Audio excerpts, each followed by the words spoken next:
Where'd you come from? What happened to your mug?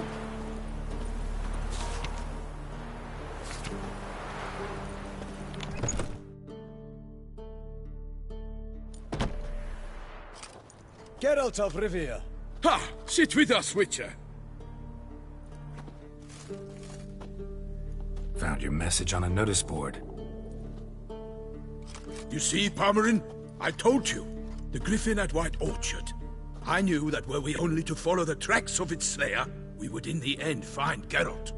Milton de Peyrac Peyran and Palmerin de Lawnfall. Good to see you both. Been years. Be assured, we share your joy. You must forgive us our, surroundings. When we pledged to place the village under our protection, the village elder gave us this hut as our lodgings. He swore it is the best hut in the village. Get involved in some squabble? We discovered that in retreating, the Redanian garrison had left this land still is at the mercy of numerous plagues. A tyranny of bandits, the most onerous among them. These plunderers shall soon descend on this village to collect tribute. Milton and I will dissuade them. We are both sworn to fight injustice and oppression wherever they rear their heads. The matter does not concern you, of course, but do us the kindness of waiting. Once we have dealt with these marauders, we have a matter we must present to you.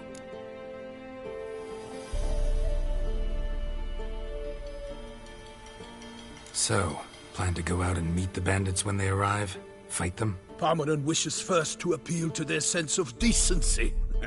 But I expect they will be deaf to this. Yeah, completely. We must afford them a chance to stand down. Many a hardened outlaw has left the path of wrongdoing upon hearing words of admonition. Doesn't happen in these lands. Ever. If they do not heed my reprimand, we at least will know we have done all within our means to evade bloodshed. Fine. Naturally, I'll help when Palmerin's rhetoric falls on deaf ears. Excellent. Then we've but to wait for the rogues to arrive.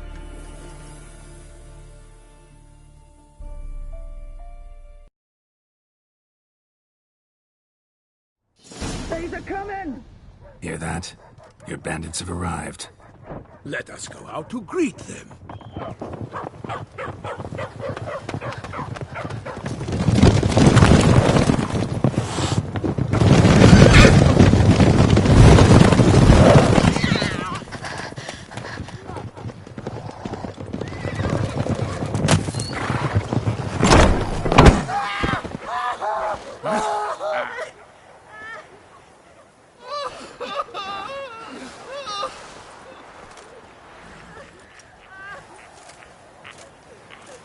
Hark! Contemptible curs!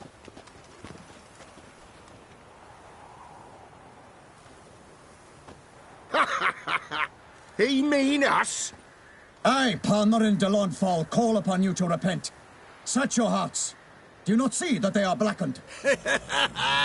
Regular Punch and Judy here. To prey upon commoners is no honor. To loot their meager stores, abandon the path of shame, and we will spare you.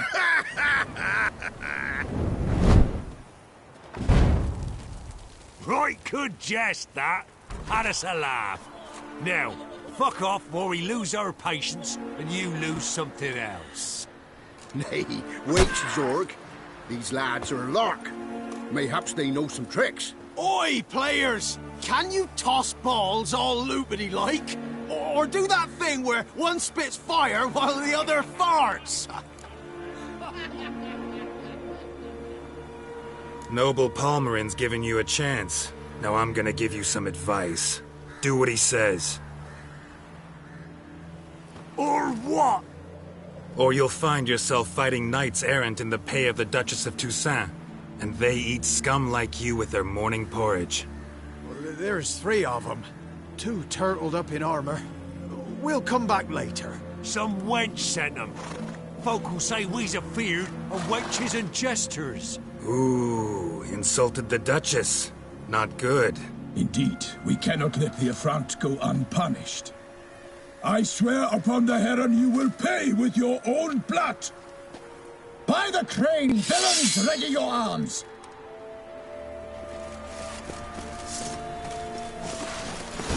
Go for the horse, soldier!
Why do they not emerge?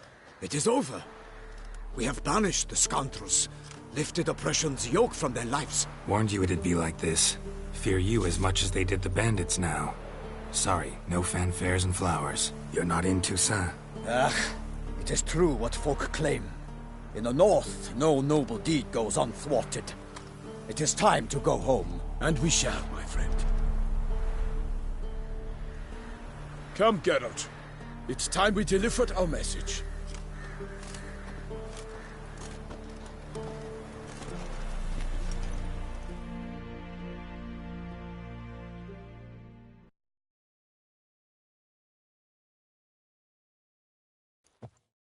So fess up. What brings you such a long way? We are to deliver Her Grace the Duchess's message in full, with all due ceremony. For tradition is sacred in Toussaint. All right, fine. Most honorable Geralt, slayer of monsters and all evils nefarious, which prey on the defenseless of this world. Whereas never have you been known to deny help to the innocent, nor leave widows and orphans to fates undeserved. Answer you now our present summons. Free us from the beast which floods our streets with blood, and sows panic in the hearts of rich and poor alike. Come to our aid, Witcher. Thus humbly beseeches you the Star-Crossed City's most gracious protectress, Her Illustrious Highness, Duchess Anna Henrietta. Shall you answer her call? Anna Henrietta really say all that? Word for word? Well, in point of fact, she said, bring me the Witcher and dare not spare your horses. Only make certain this time he comes alone. The Ducal Chamberlain added the rest. You know how it is. Yeah, I remember. I might add, be it unofficially, that a hefty reward awaits. Yet the specifics you will need to verify with Her Illustrious Highness. Might be the most fervent request that I take a contract ever. And the most polite. And now we've got all that behind us. I want to hear more about this beast. Some kind of monster? Just guessing. Most assuredly, though no one has caught a good look at it as yet. Our only sure witnesses. The bodies massacred in a brutal, horrid manner. Look, some sketches drafted from descriptions given by those who claim they glimpsed the beast. Each quite different. To my mind, these witnesses lie. How many victims so far? 2. When Her Grace learnt of the second, she discharged us immediately to fetch you, promising grants of land and fortunes in gold, should you answer her summons. An ill wind blows, Geralt. The beast cannot be tracked. Folks say it wields black magic. Also, both victims were nobly born, and the start of a tourney draws near.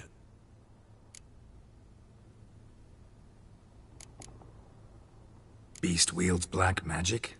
What makes you say so? The first victim vanished between bites at a feast. Of the feast-goers, none noticed this.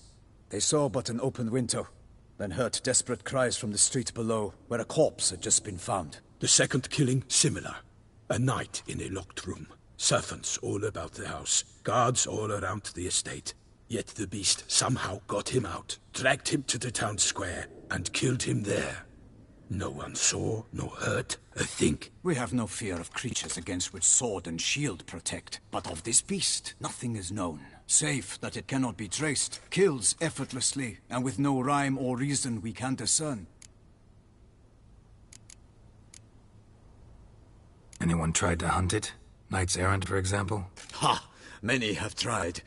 Baiting, waiting in ambush, but to no avail. The beast is clever. It evades all traps and attacks of a sudden. It is like a ghost. An experienced tracker. This is what we need, with knowledge of monsters. In short, we need you.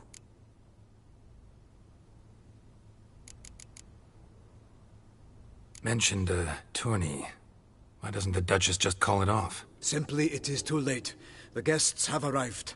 The best knights of all lands, relatives of the Emperor. The beast could be a threat to others, not just to Her Grace's subjects. Got it. Before an aristocrat dies, at best it's a scandal. At worst, a diplomatic incident. I sometimes think back to all the contracts I've ever taken from sovereigns.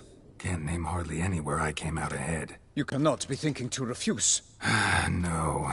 Just struck by a thought. How the Duchess can sometimes be... demanding. So you accept the contract. Excellent! We must set off at once.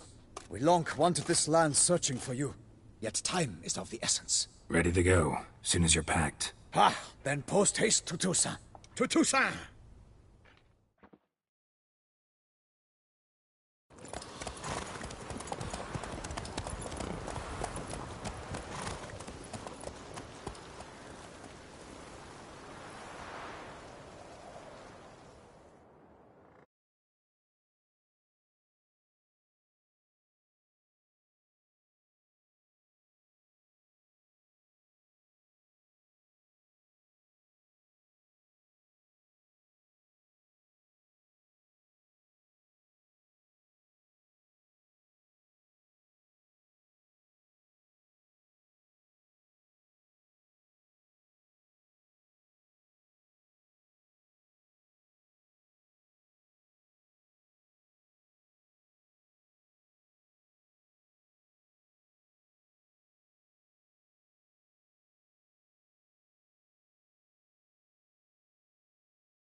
Toussaint, the land of love and wine. Exactly how I remembered it.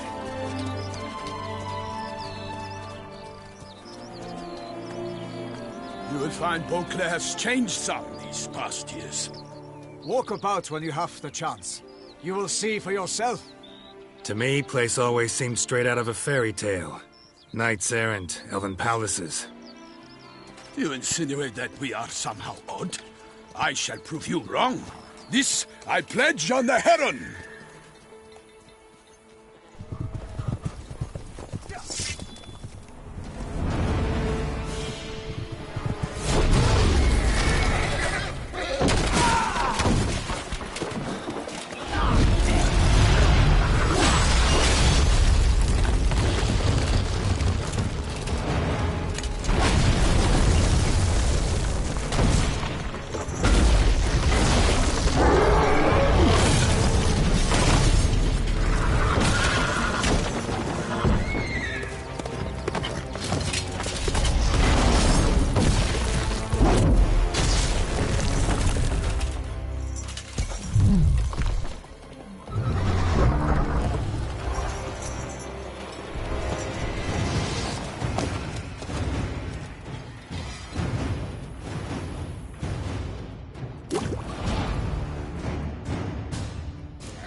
then!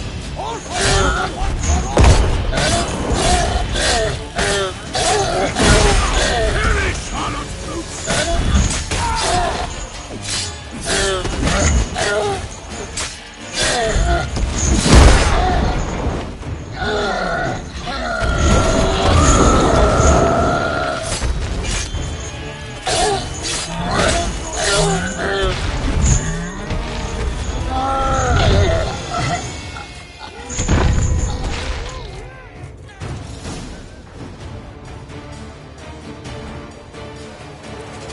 Big beast. Tackling it single-handed? None too wise. Neither is love born of wisdom, Witcher. So, Guillaume, out with it. Which fair damsel inspired you to vow to kill that filth? The most beautiful among them. If he wishes to guard her name a secret, he need not reveal it. You I do not know, sir, nor seem you a knight, yet still I am profoundly grateful, nay, indebted to you for your succor. This trophy, sir, is yours.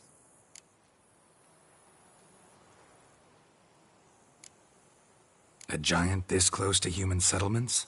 Strange. Well, that was no ordinary giant. His name was Goliath, rumored to have been a knight once, but one who broke his vows. For this, the Lady of the Lake transformed him into a wild giant and banished him into the Gorgon Hills. So he came back down? Why? Several times each year, hunger chased him into the lowlands. Goliath had killed and devoured many shepherds. Guillaume's hunt served a noble cause. At any rate, it's a tale for more agreeable environs. I'll take the trophy. Why not? Could find someone who'll pay to buy it. Put up a good fight against the giant. Got experience battling monsters? None. In Toussaint we mostly chase bandits. But I vowed I'd bring my heart's champion the head of a monstrosity, as the famed Gottfried, known as the Giant Killer, did. You don't mean to hunt the beast, I hope. The matter's best left to Geralt. Another challenge awaits me. Yet if Geralt is to hunt the beast, he ought to know. It struck again. The river surrendered a corpse. It washed up in the meander by the cockatrice. Damien de la Tour's guardsmen are there already, securing the area. Securing the area? Better go there now before they trample any tracks, manhandle any evidence. Set forth, then. I shall ride for the city to inform her gracious magnificence that Geralt has arrived. We'll meet later, near Guillaume's tent at the Tourney grounds. I shall take you then to see her grace.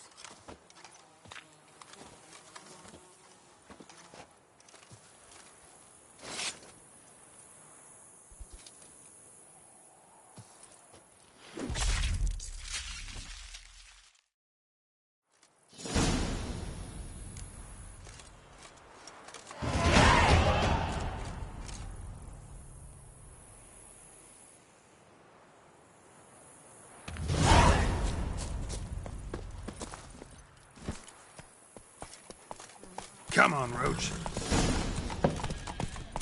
Brave kid, Guillaume. Parmanin oversaw his upbringing. Guillaume is his kin.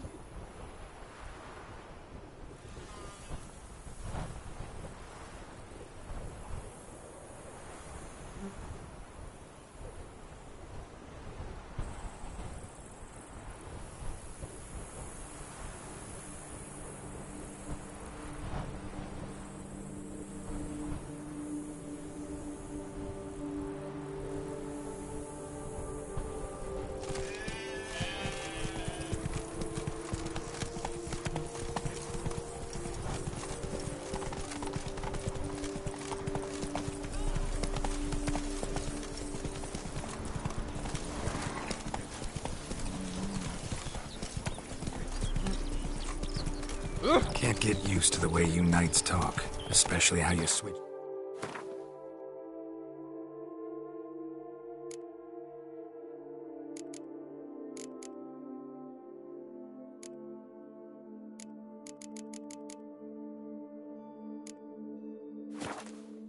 Back and forth between flowery and, well, near normal.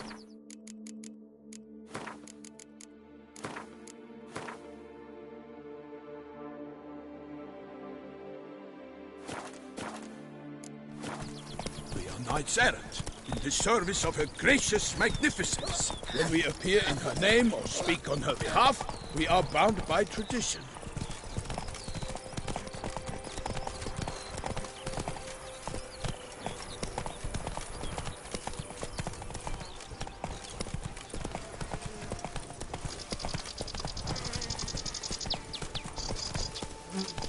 That's it, Roach. No one here. They must have removed the body already. Let's look around. Make sure they didn't miss anything.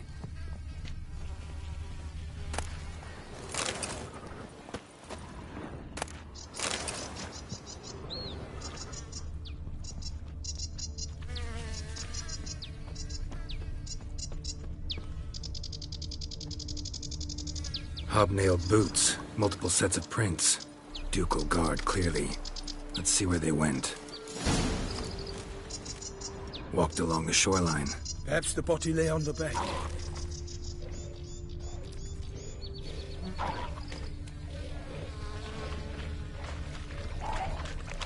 Anything taken by the current ends up in these shallows. Yes, the stench is fierce. Got guests. Careful.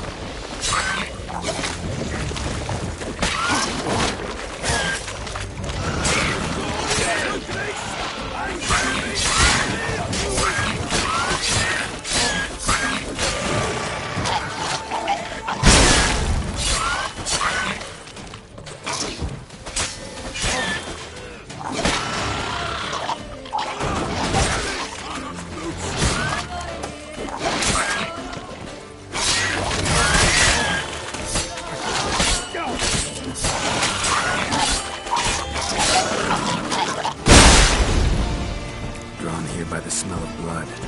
Let's keep looking. Blood. Guardsmen pulled these nets out of the water, then cut the mutilated body free. Gonna dive in, make sure they didn't miss anything.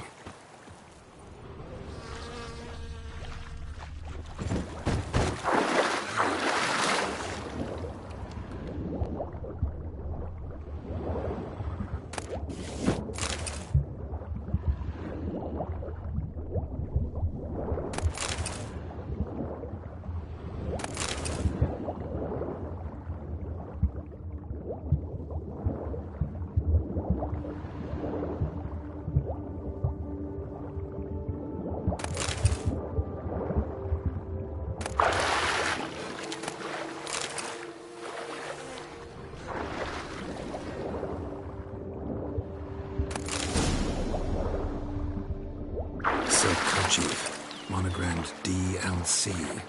A noble's accessory, clearly. Need to comb the bank. Notice anything interesting? Alas, nothing. Junk that came down the river. We must keep searching.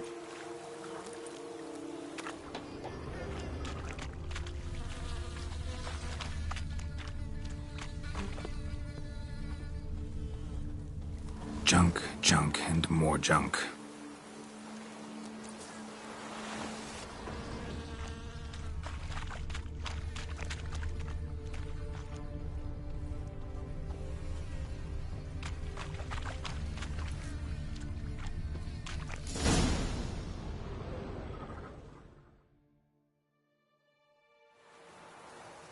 Look, a boat was launched here.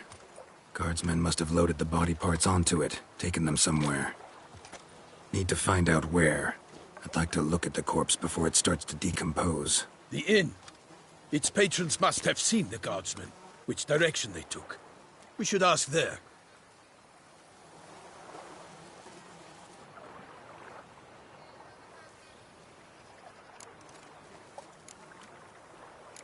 Seems we've got ourselves an audience. You think this surprising?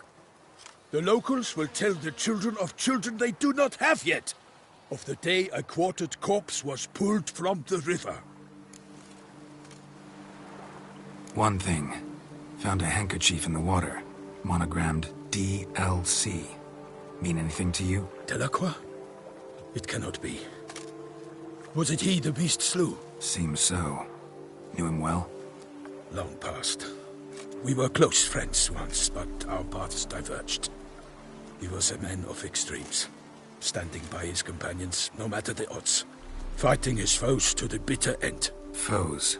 You have a lot of them? He did. But I do not see what that has to do with the beast. Ah, Geralt, you've struck a raw nerve. Memories of a time long past, to which I'd rather not return now. I understand. We can talk later. Let's go to the tavern.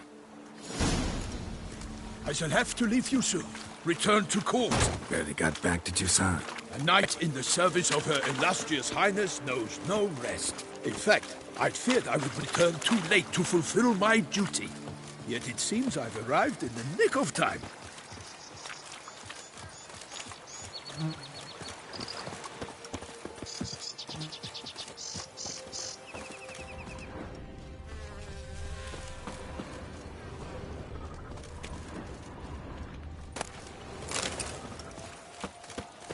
Once you have finished examining the corpse, be sure to report to Anarietta. Anarietta? Her Grace, the Duchess. I forget myself at times. We address each other by our first names in private. Never in Pomrin's presence, however. He finds such familiarity offensive. A watering hole for traders, smugglers, boatmen. But you will find no better crayfish chowder in all Toussaint. One of the knights withdrew from the No lads brave enough. It was because of an itch that pained at the bells. Quite hard to scratch under metal pussies, you know.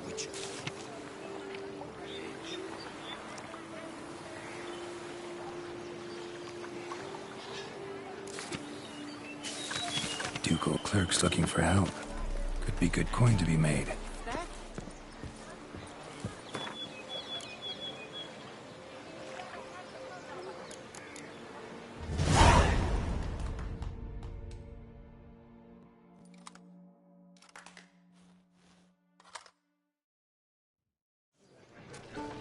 By my troth! Could that be the musty scent of fresh pâté? Naught else, Sir de Peyrac-Peyran. I see time has not dulled your senses. We would be honored if you would join us. Your companion as well. But why do I not detect even a whiff of crayfish chowder? No soup today, on account of there being no crayfish. I reckon you've not heard, but all I caught was a corpse. I awoke at the crack of dawn, as I do each day, but when I looked up, I beheld a blood-red sky. This corpse is precisely why we're here. For the man whom you've invited to join you at the table was summoned from a far-off land by her gracious magnificence. He is tasked with tracking and killing the beast. We invited two men to join us, yet since Sir de Peyrac-Peyran in temperament is more akin to hare than hound, I surmise the other is the hunter. With whom do we have the pleasure? Name's Geralt. A humble introduction. You've clearly not tarried long with Sir de Peyrac-Peyran. Spare us the petty insults. Geralt is a master of the witchering trade. He has questions concerning the beast's last victim. I was the one to find the corpse. The sun had just risen when I awoke, sat straight up in my bed, looked out the window, and beheld a sky red as blood. Ask Geralt, please, or we shall be here till winter. Must have been early in the morning. Went to check your nets and then... I stepped out of my hut and saw... By my troth, to the point, man! You found a body ensnared in your crayfish nets. We know this already. What happened then? Did you see anyone nearby? Did you spy anything noteworthy? Anything at all?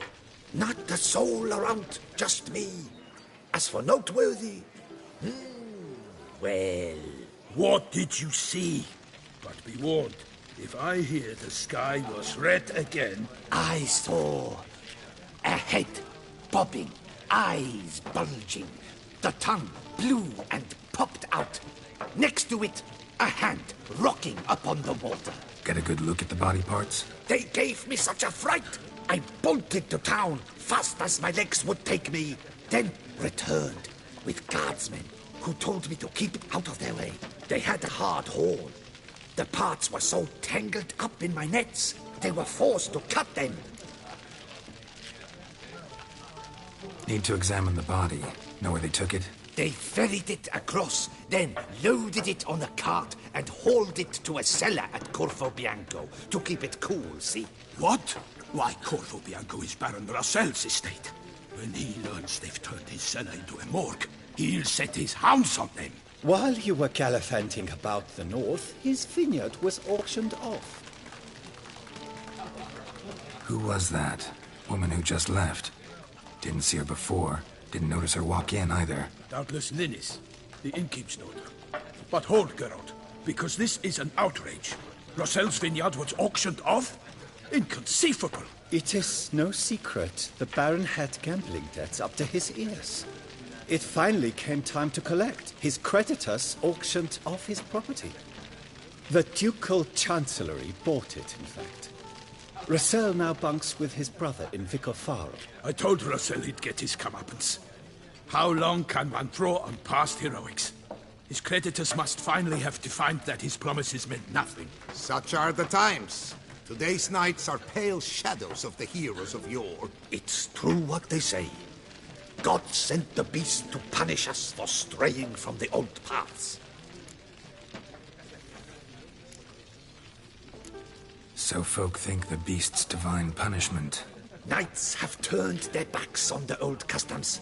Where they were defenders of the duchy, they're now defenders of their own tushes. Why, you insolent... Let him talk. The Duchess trades in titles, grants honors to ill-doers. We've strayed from the path of virtue, lost the gods' favor, so the gods sent retribution. Don't listen to that nonsense, Geralt. It's rehashed street preacher codswallop. Yes, the rebel rousers have been sprouting up like weeds lately, each offering the same bill of goods. They say anything else about the beast? Besides it being a messenger of the gods? The Toussaintois are no fools. They see clearly the beast kills on days honoring patron saints. Picky monster. Thanks for the hospitality. Time I examined the corpse. Corvo Bianco lies a short way from here, near the tourney grounds. Just follow the road and you'll arrive. Not coming with? Oh yeah, duty of some sort calls. Some sort? Ha! Her Grace bestowed a great honor on me, even before we departed for Velen. I'm to play the hare during this year's game in the palace gardens. When you see me in my costume, you will wet yourself laughing. A little tempted to ask a few questions, but it sounds like a long, complicated story. One involving lengthy digressions into local history and tradition. So, see you later, Milton, and good luck.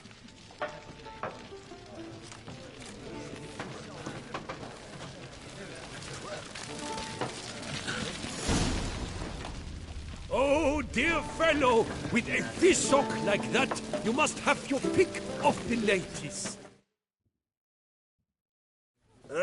Normally I'd encourage you to try our famed fisherman's chowder. But alas, we are all out of crayfish. Could replace them with something else. Perch, for example. Replace crayfish with fish? I beg you. What next? Vinegar for wine? Parsley for thyme? Huh? Your Nordlings are a pleasant lot, but about cuisine you know nothing. Got any gossip? Fishermen talking about anything interesting? Yes, about a Nordling who would replace crayfish with pike. Asked a serious question. And a tactless one. I do not eavesdrop on my clients, and I certainly don't repeat anything I chance to hear. Show me what you got in stock.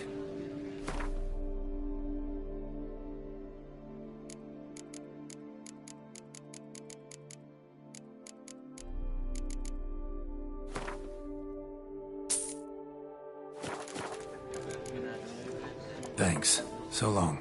Oh, dear fellow, with a fissock like that, you must have your pick of the ladies.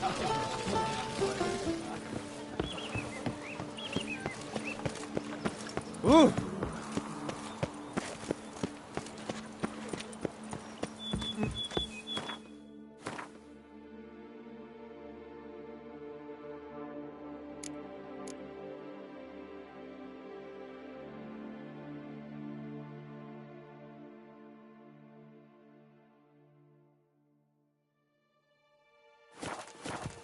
patrolling on an empty stomach.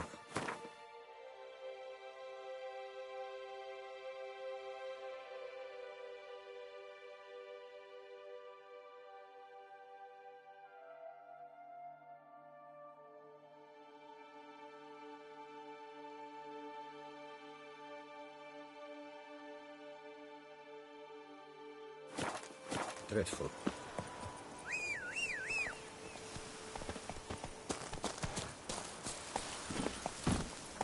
Come on.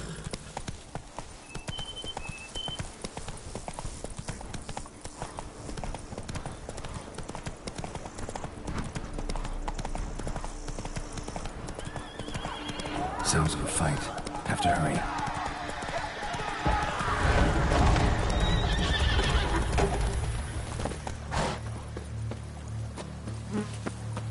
Damn it. Killer must still be here.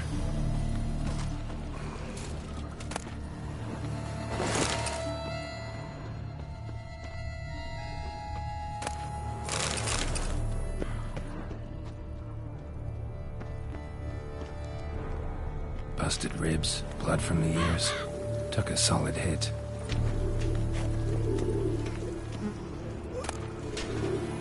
Throat torn open by man-like jaws. Man-like, except for long fangs. Massacred by a vampire. Not an Ekimara, though. Or a Fletter. Bruxa. Gotta be. Killed with a single blow.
Black blood and moon dust.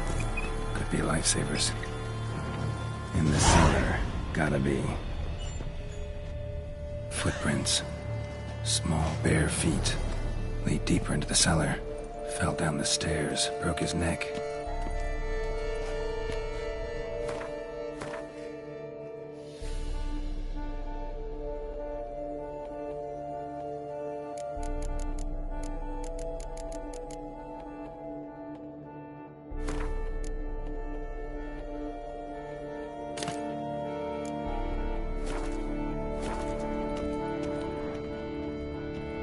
Hurled against the wall with great force.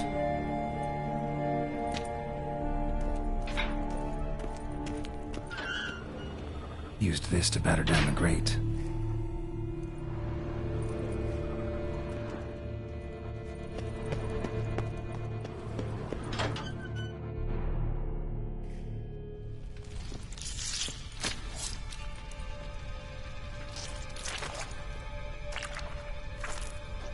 You. Saw you at the inn. I know what you are. Don't know why you killed these people, though. Clearly wasn't for their blood.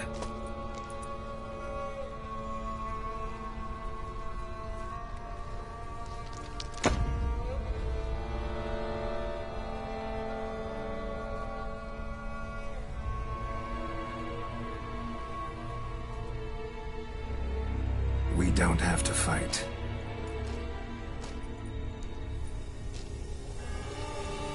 You are wrong.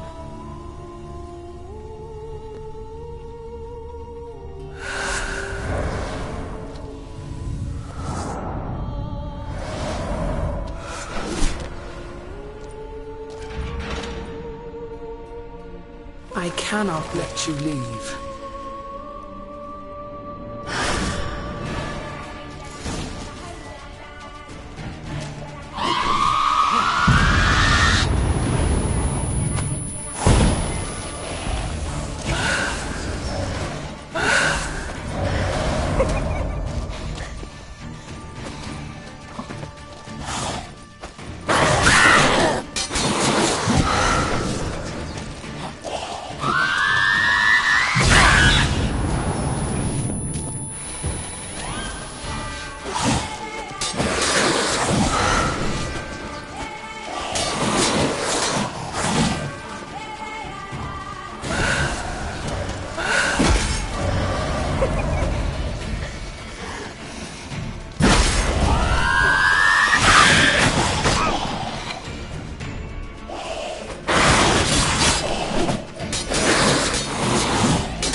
hands amputated.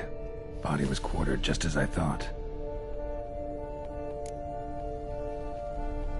Laid in water for some time. Head swollen, and something took a few bites out of it. Something in the throat.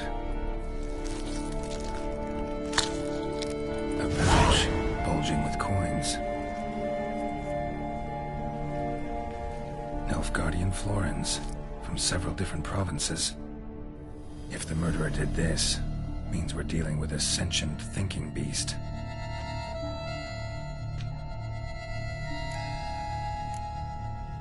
Body was chopped up after death. Blows struck with great force, but bones sliced through, not crushed. Creature that killed him had long claws, sharp as a witcher's blade. First sank its claws into the victim's heart. No Bruxa did this. Third hand.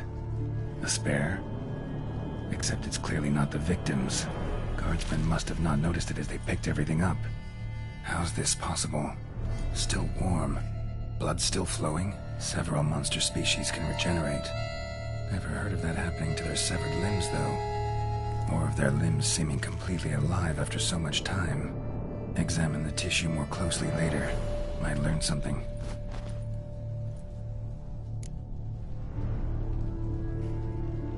So, murderer was clearly a monster, but not a Bruxa. But then why'd the Bruxa come here for the severed hand? And who does the hand belong to? Why the hell's it still warm? Now, pouch shoved down the victim's throat. What's the significance? And why was he chopped up into pieces? Lots of questions, no answers so far. Need to know about the other victims. I'll ask Palmerin to get me in to see the Duchess.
Need to speak to the Duchess, urgently.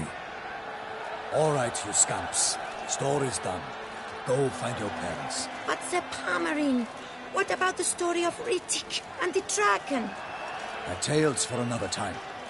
But take a good look at the man who stands before you now.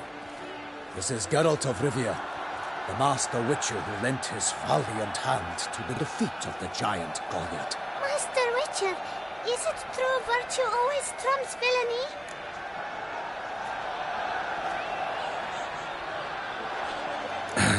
Yeah, virtue always wins. But the Black Knight, he's a villain and he wins. The cutter of Casteldacia, too.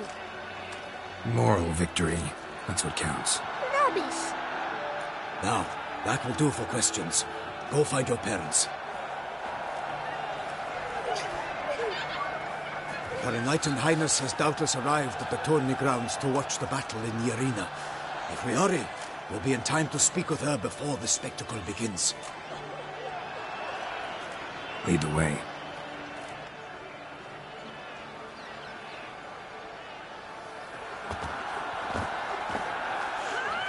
Who's fighting? Nilfgaardian gladiators? Close, but not quite. As we'll soon see. Someone's gonna fight a Shaelmar with only some bells on its tail to confuse it, slow it down? Whatever is the problem? The beast is a gift from the Emperor, no less.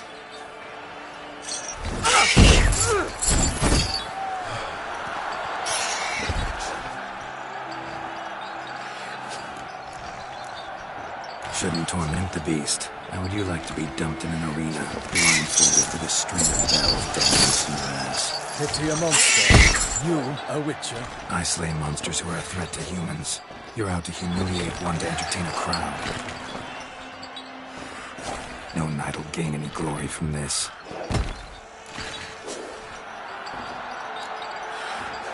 Who's going to fight the beast? Guillaume, the young man you met. Yeah. Mentioned he'd promised his heart's capture a monster trophy. Great love demands great sacrifices. Let's go.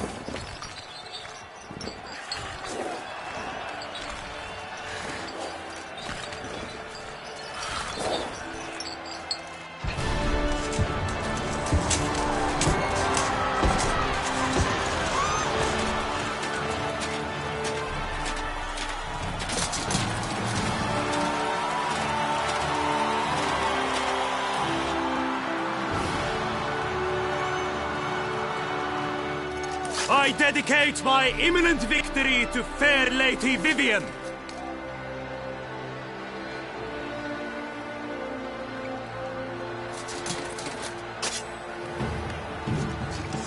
It's begun. The fight shall have to end first. We must wait.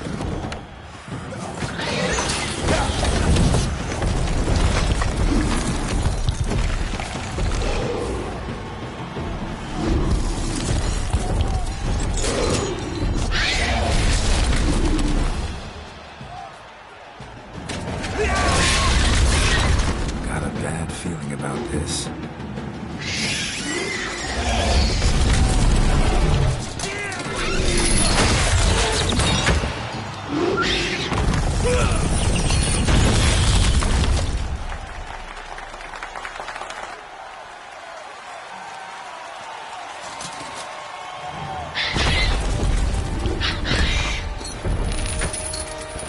Damn it.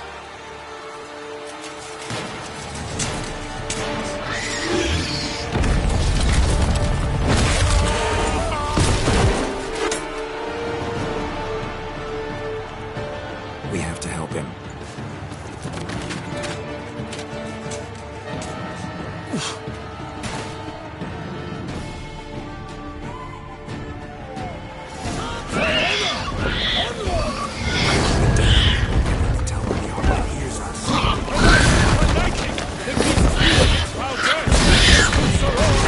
Knocked him to earth, and now came the Witcher in one down to give fight to the beast. Its plans confirmed.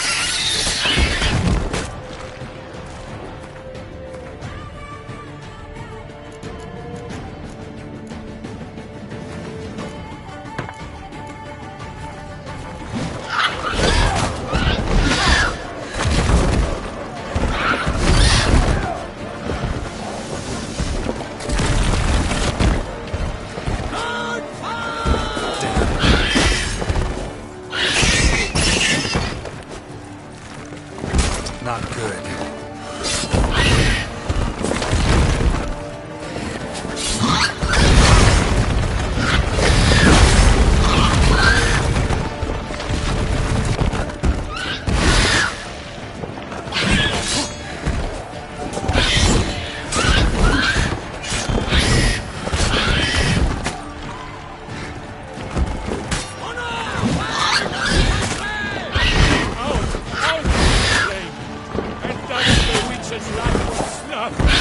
All our hopes, alas, had turned to dust.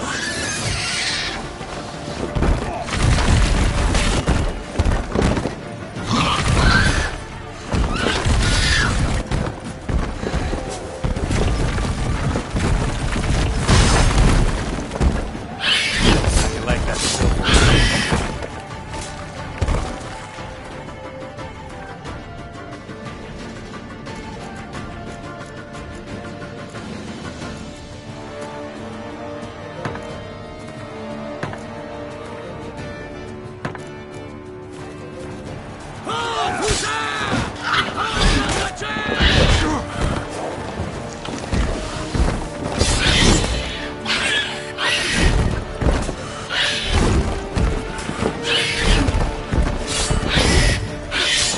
Not good. The fate of the beast has been weighed by the gods. Soon the waters of the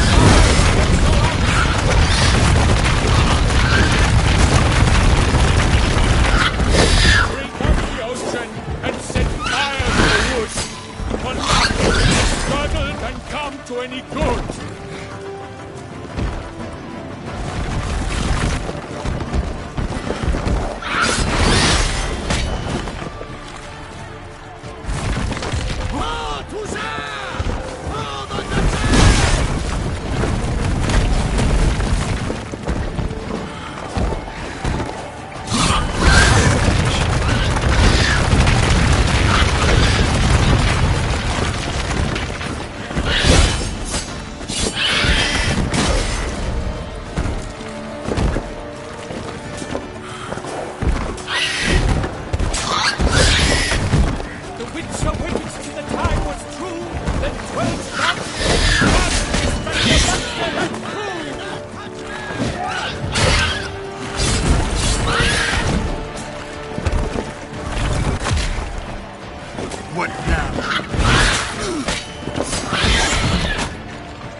Strikes belly, Selma's cries ring out, blood transformed to terror.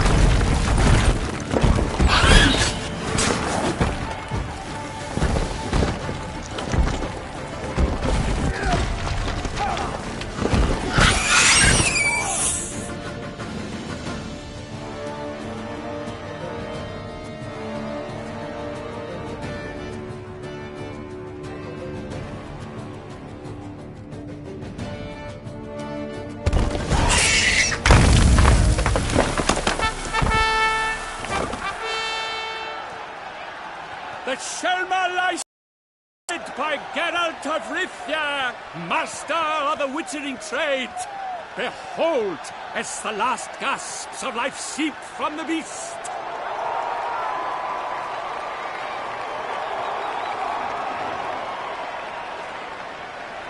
Master Geralt, do what you must. Finish the deed!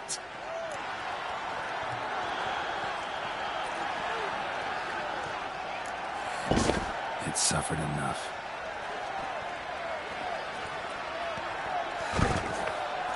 The monster lies slain!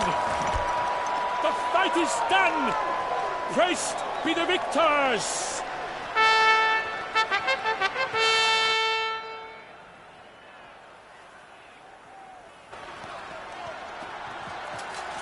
Guillaume? The lad came damned close to dying. I'm fine. Not hurt at all. Vivian? Smile as befits a hero and keep silent. Speech clearly pains you. She approaches.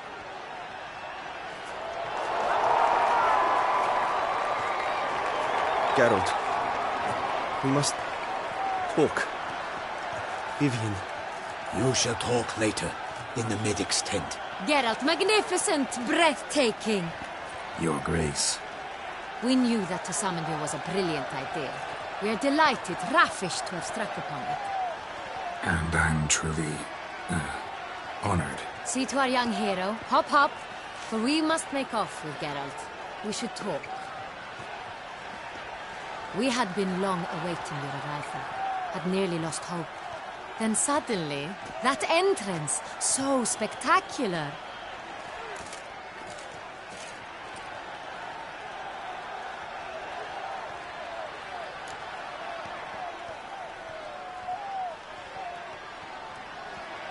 Your Grace. Shaelmars are dangerous creatures, even to knights in full plate armor. Nonsense. In Toussaint, knights have battled beasts for mere glory since time immemorial. True. Guillaume suffered a few bumps, scars, and bruises, but in return gained eternal glory as he who slew the monster. What about the crowd? Say the Shaelmar had vaulted into the stands. Would have been a massacre. Geralt, though we value your fortuitous intervention in the arena, we would remind you your services have been retained, and as shall soon become clear, you will be generously compensated for completing another task altogether. Your Grace, my contract. I'd like to discuss it. Naturally, but not here. We shall need Damien.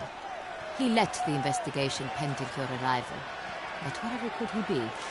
Come, we must find him.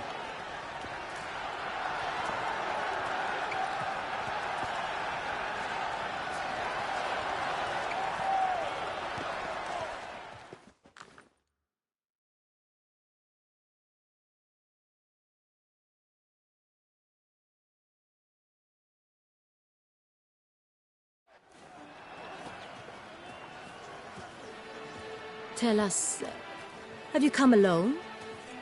Or did Viscount Julian accompany you? Wish to see Dandelion, Your Grace? Yes. I mean, no. Yes. But solely to tell him we regret. Yes, deeply regret rescinding the death sentence we so justly handed down upon him. If we could turn back time, we would make certain he sat in a tower till he rotted. No, we would ensure he was broken on the wheel, then drawn, hanged, and quartered.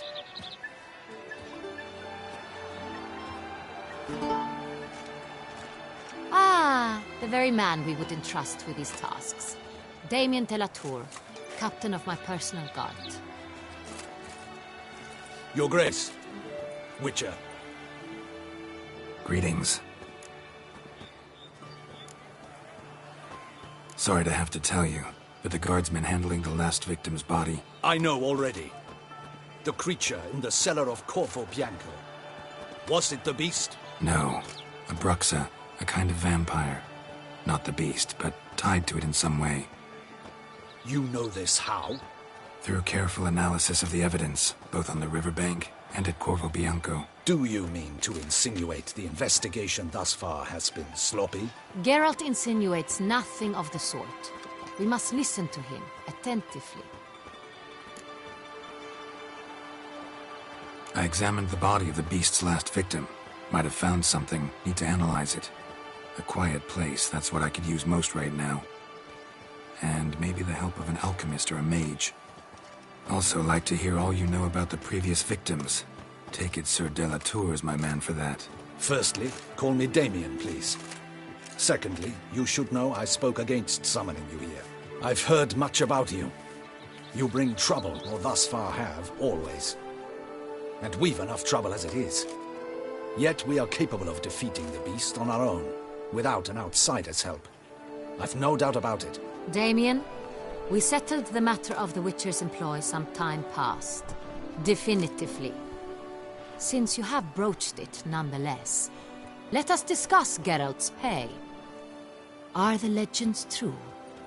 Do Witchers usually demand that which you find at home, yet did not expect?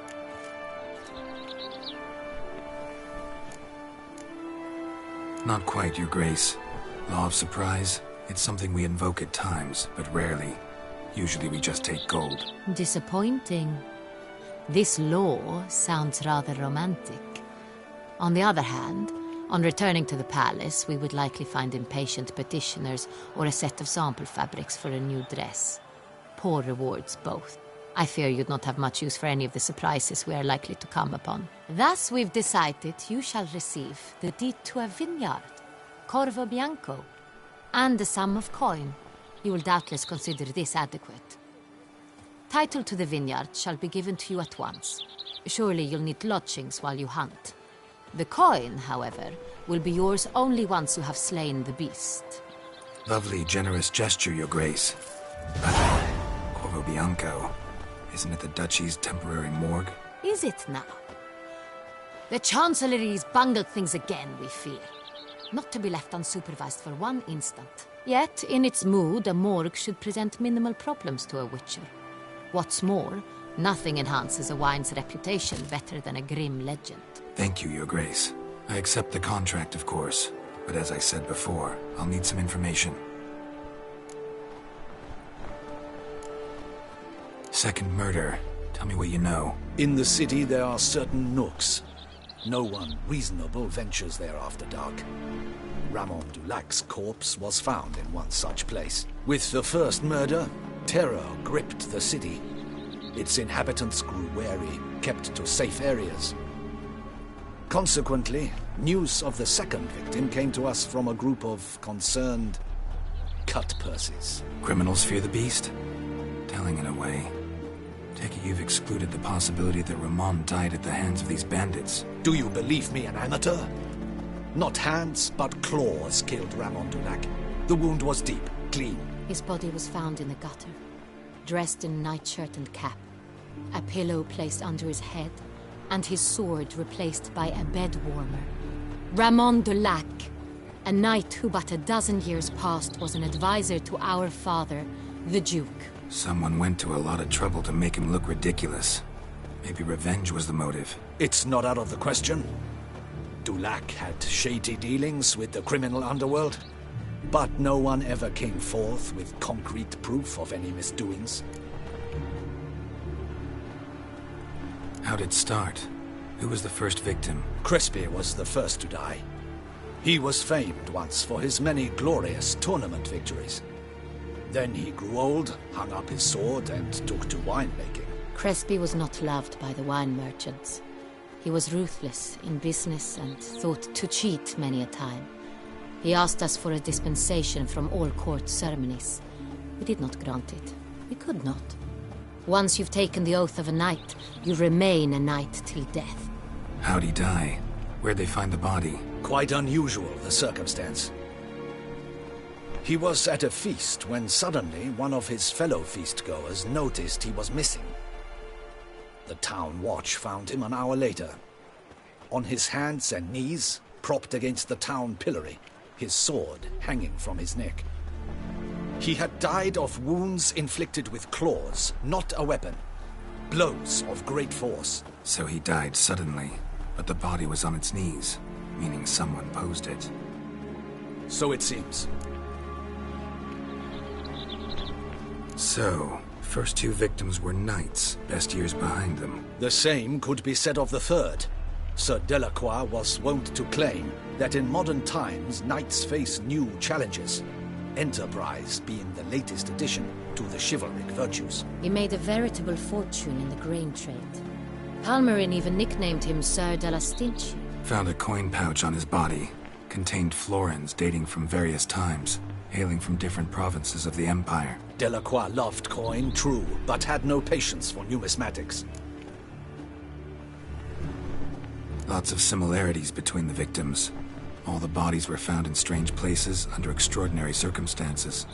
Seems the murderer, whoever or whatever it is, has some meaning to convey.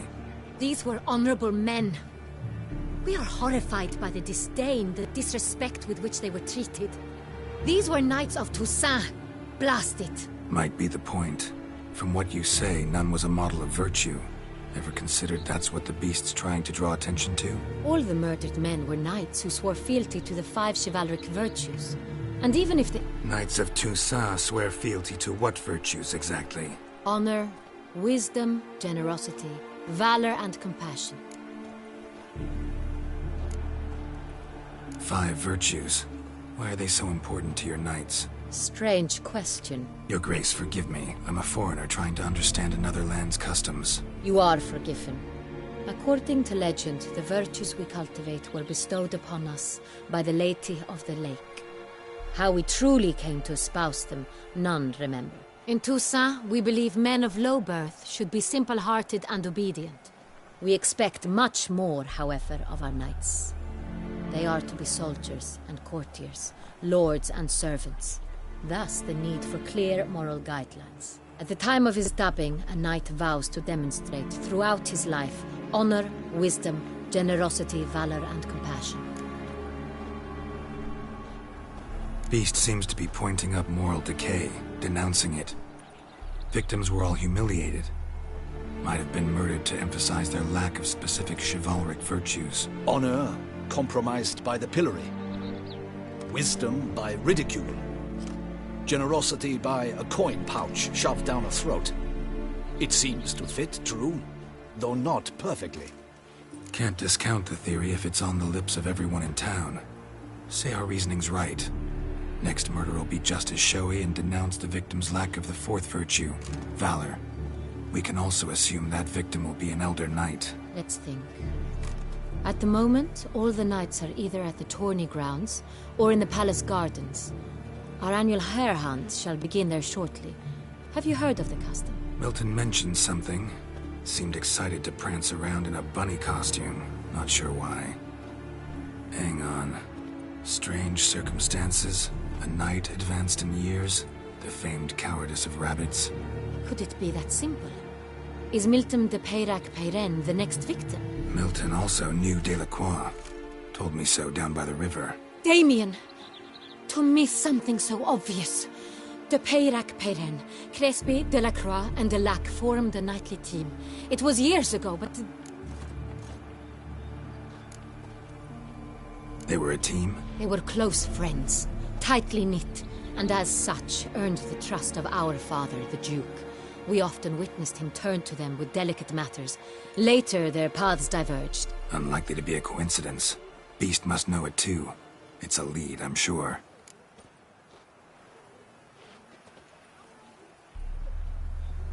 Your Grace, we need to find Milton, immediately. Rather problematic.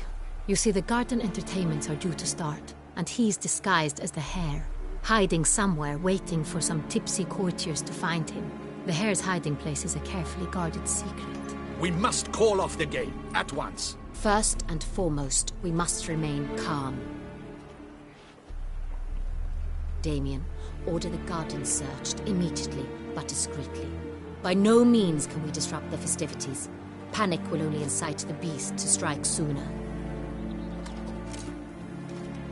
And you, Witcher, follow me. My gardens, my night, I shall take the fall.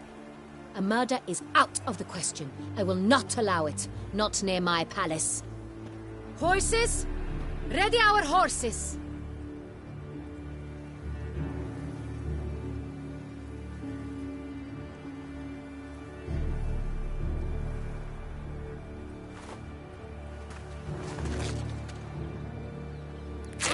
Your Grace!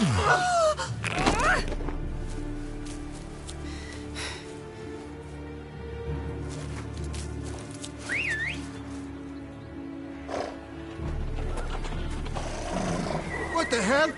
Why, I said... Your Highness, I... Mind it doesn't get wrinkled. Onward!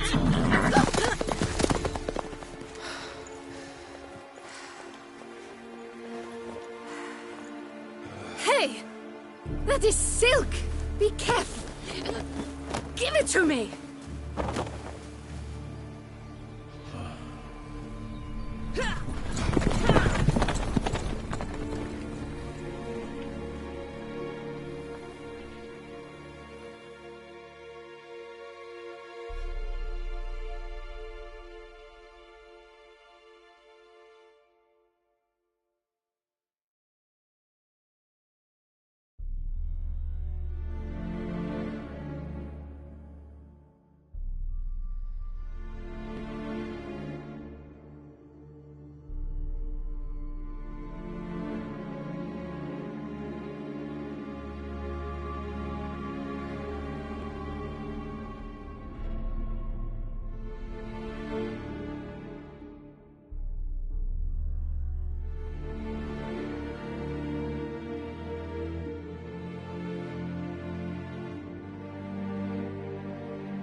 Your Grace seems right at home in the saddle. Like the wind!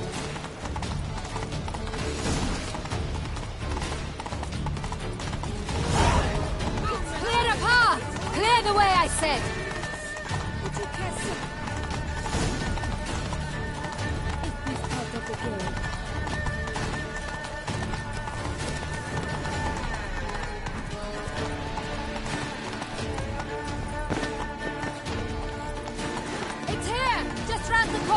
Hurry!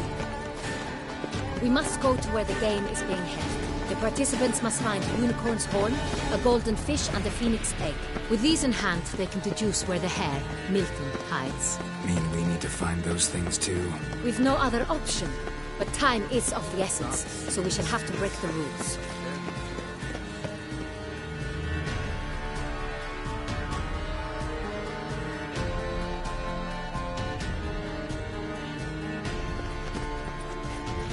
On second thought, through here.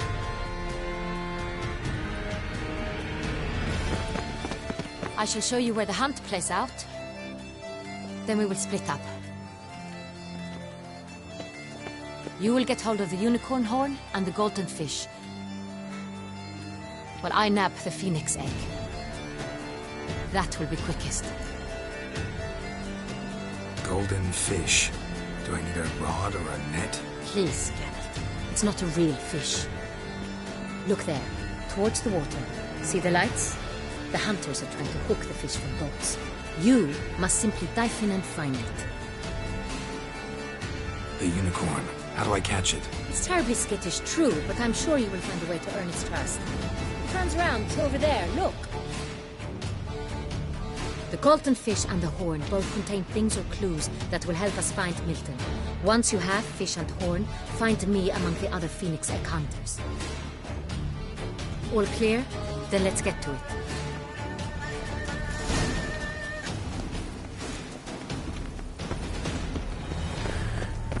Decent. Seems I'm still hungover. Fiorano of the 1290 vintage. I do encourage you to drive. All is in order. If one were to call a state courageous or cowardly, what other part of the state would one have in mind?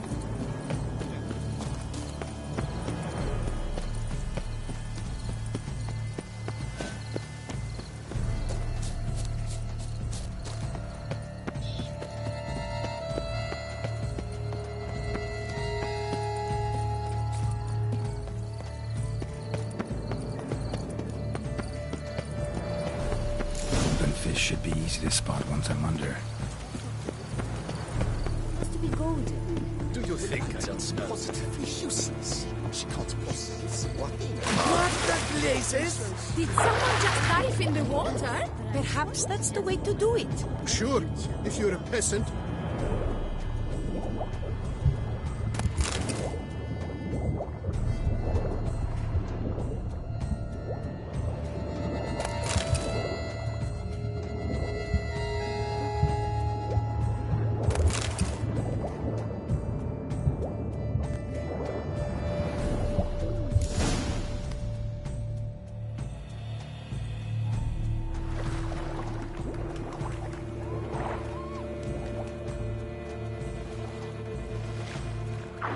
Hey, wait. Stop. It's important.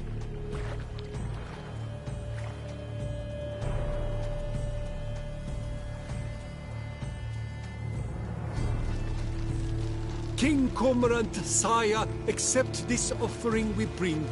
Prithee cast upon us your merciful eye, and bear before us its secrets. As the moon is heavenly coursed of trace, in my domain I await that moment of grace, when a soul of good or ill repute brings me a gift, fitting tribute.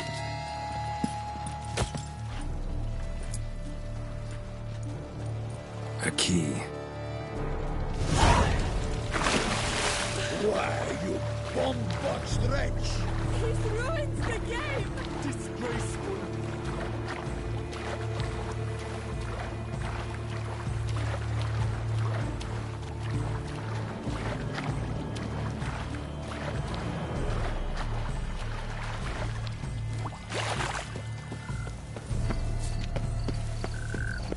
Wine. Sunlight captured in the light. It's positively useless. She can't possibly see. What? Who says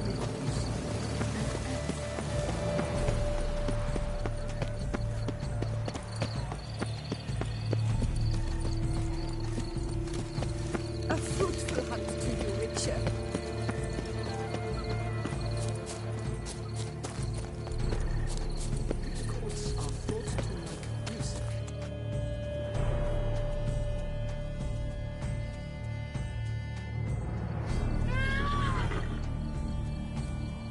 Perhaps an apple will work. Or some sweets. We would not be in this predicament, dear sister, were you still a virgin. Do you really wish to have this conversation again? Here and now? Hush, or you'll spook the beast. We shall try the sweets. Hey, folks. Gonna have to ruin your fun. Sorry. Who's that?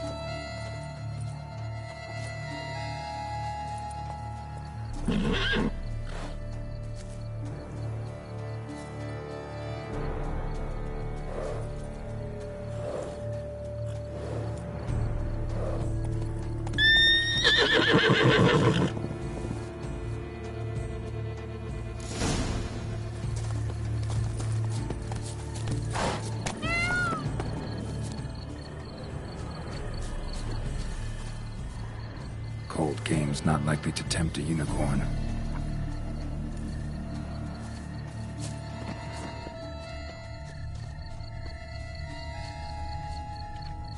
Roach won't eat bread either, except if it's stale. Roach likes carrots. Maybe unicorn will too. This is an outrage! An outrage, I tell you! It's against the rules.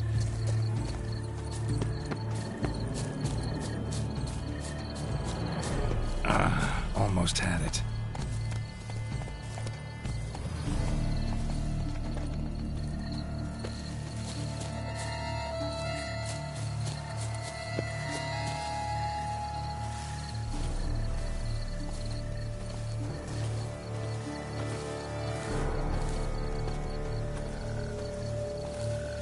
What would you say to a delicious, crunchy carrot?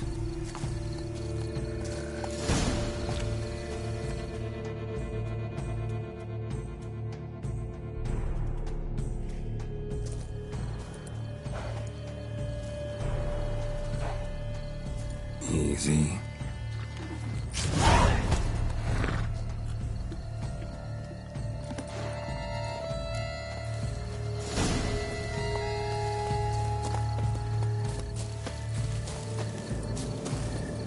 Have you noticed all the guards in the gardens? Is something afoot, do you think? It's a possibility. We must keep the key. But you're brave. If you please, Your Grace. We do not please. We act out of the highest necessity, or shall be explained later. But it's against the rules. I am the rules.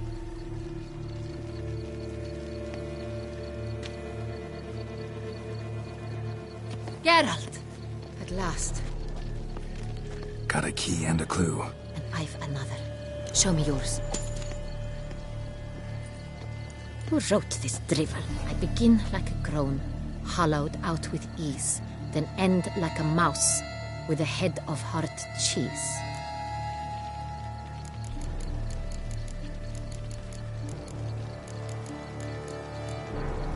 Groans, hollows. Could be a cave, I guess. Now that's just silly. Look, if we take groan, hollow it out and fill it with ease, the letters, that is, we get green. Then mouse, but starting with what heads heart cheese. Why, it's greenhouse. Pretty clever. And it sounds right to me. There are several greenhouses in the gardens, but only one with a door that locks, and the key to it looks just like the one we found. Greenhouse it is then. Let's go.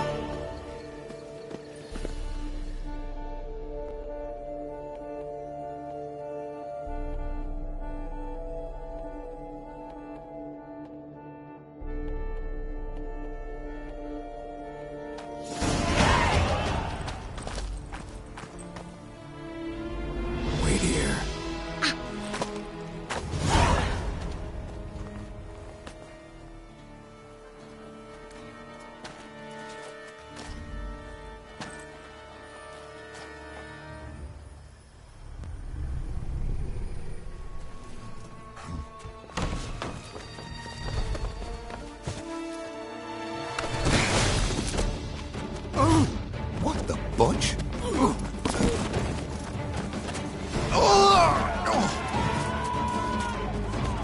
What was that?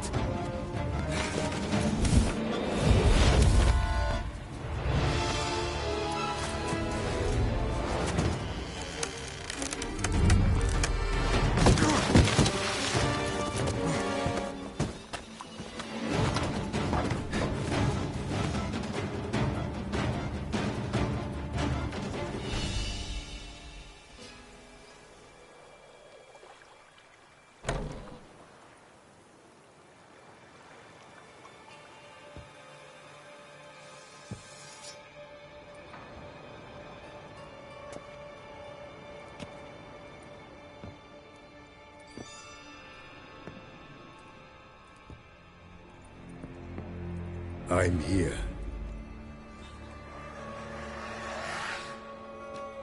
This belonged to you, maybe? It did, but you may keep it. I've a new one. I do not know you. I've done you no harm. Yet first you butchered a Bruxer who was dear to me. Now you pursue me. Why? You've killed 4 innocent people, at least. And you? How many innocents have you cut down?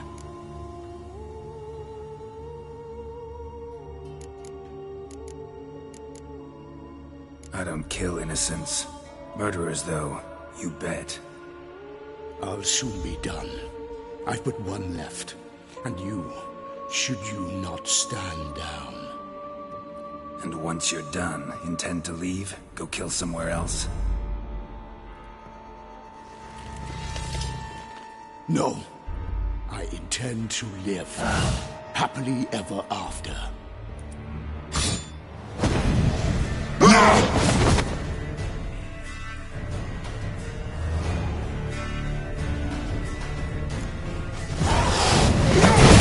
I won't let you kill me.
To stay where you were. Regenerate. I know you're in trouble. I can help. I'll help myself. No, he's my friend.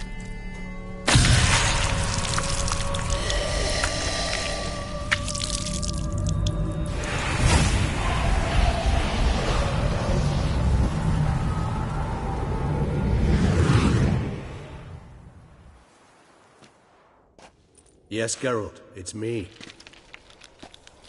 Regis? You alright? All is well. All's in order. Wounds such as these heal on vampires in moments. But we've not seen one another in ages, my friend. At least in human terms, that is. How's this even possible? Last I saw you... I was a bubbling, shapeless smear, having been rather spectacularly melted into a column of a certain castle. In somewhat better shape now, as you can see. Hardly peak form, mind you, but were I human, folk would think me a demigod, I dare say. I'm sorry. What happened, it was my fault. Never got a chance to apologize. No need, Geralt. Bygones. I did not have to join you on that expedition. No one twisted my arm.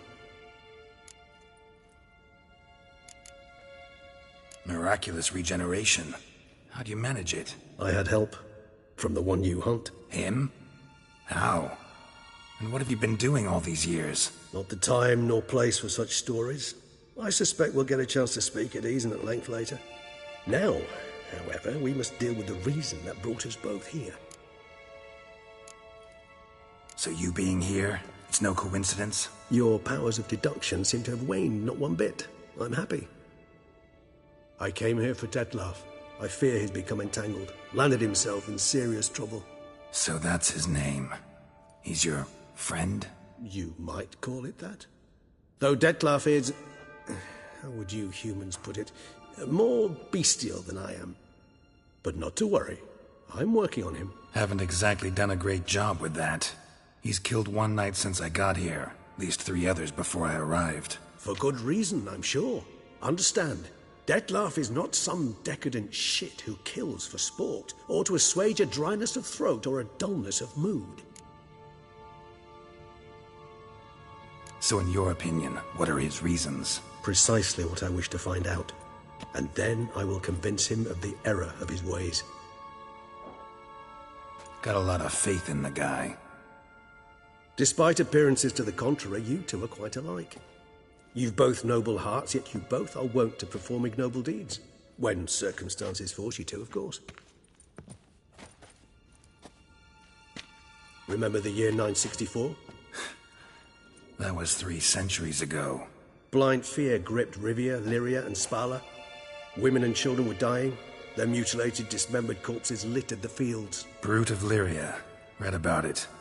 Chewed up almost 200, then fell to a common poacher supposedly armed with a dagger blessed by some prophet. It fell to Detlef, who then found a poacher asleep in the brush near his snares and dropped the fiend's corpse at his feet. And thus, a legend was born. Huh. Vampires rarely help humans. Must have had his own agenda, hunting the beast. You err. He slew it for one reason alone. The monster killed a lad who once, in the street, had offered Detlef an apple, expecting nothing in return. Terribly noble of him. You do not have a monopoly on altruism, my friend. Vilgefortz melted my body. Detlef found what was left. As per our codex, he had a choice. To leave me where I was, or to care for me and nurture my remains. He chose the latter. Regenerated me at no small expense in his own blood. Do you know what that means to a vampire? The gravity of the endeavor? Probably same thing it means to a human. You owe him your life. Much more than that. The act itself made us blood brethren. A bond so strong humans cannot even imagine. Which is why I know something ill is afoot. Always had an overdeveloped sense of empathy. Each vampire has a unique talent. One they hone over centuries. It's precisely what renders us so difficult to classify.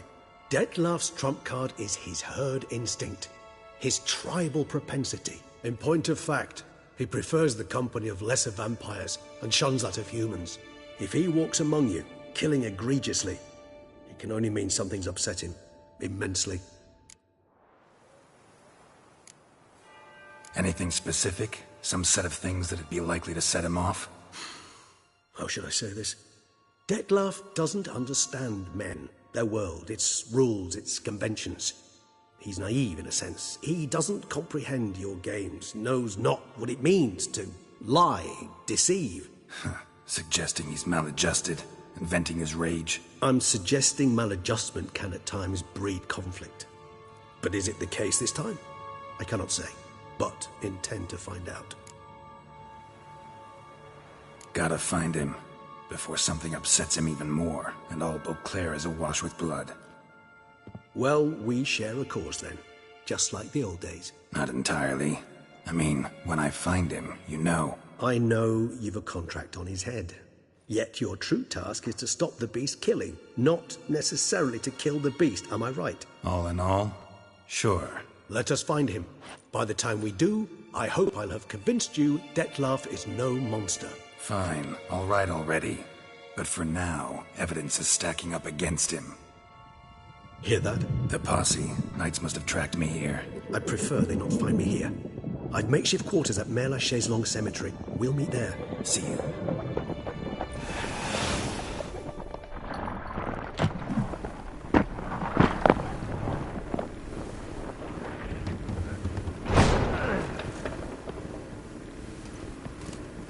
Witcher, we flew here as fast as our coursers would carry us. Yet I fear we're late all the same. Pray, where is the beast? Still investigating. About to inspect this site. Withdraw your men before they trample all over the evidence. Sirs, we must let the Witcher do his work. Milton's murder cannot go unavenged.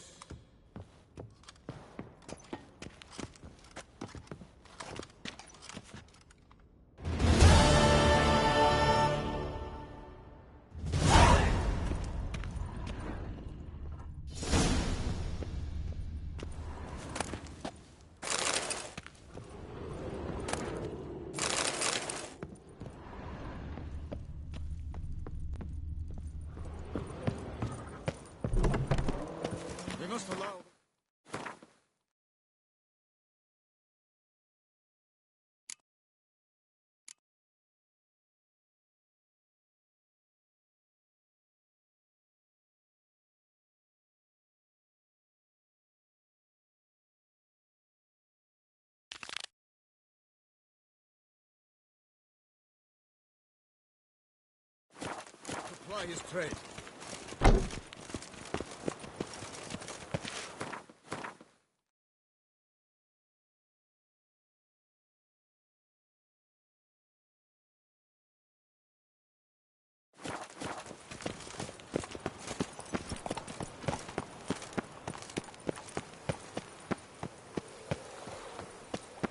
You can't pull one over on me.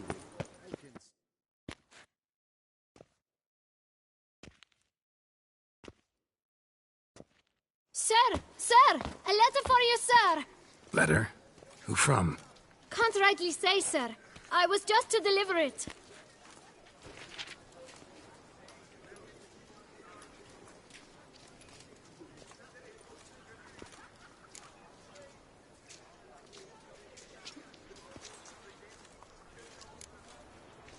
Here. And thanks. No, sir. Thank you. And I truly hope I'll be of service again.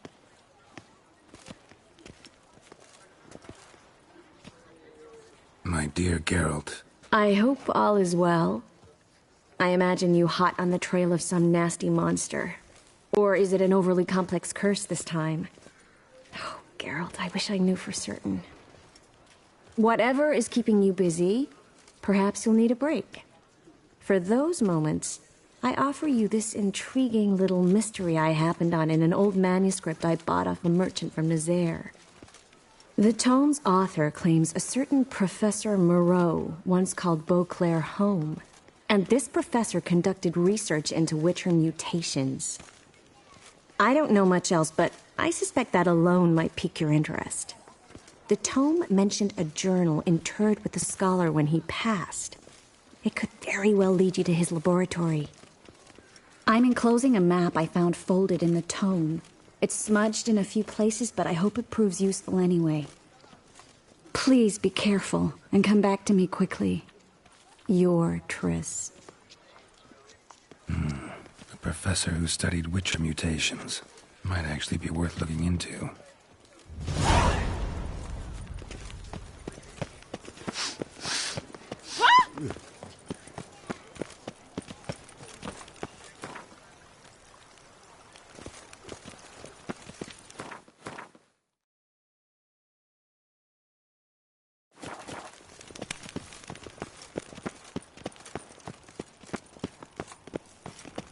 The god protects, the god serves. The guardsmen have got iron nerves.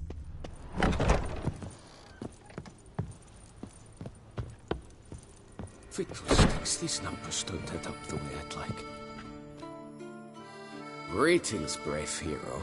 I am Raphael de Serman, and I am the Ducal Camerlengo. I'm Geralt. So what is it you do here? I pay the knights errant. For what? Our knights wander the roads, protecting Toussaint from bandits and monsters. It is fitting and just that they be recompensed appropriately for these toils.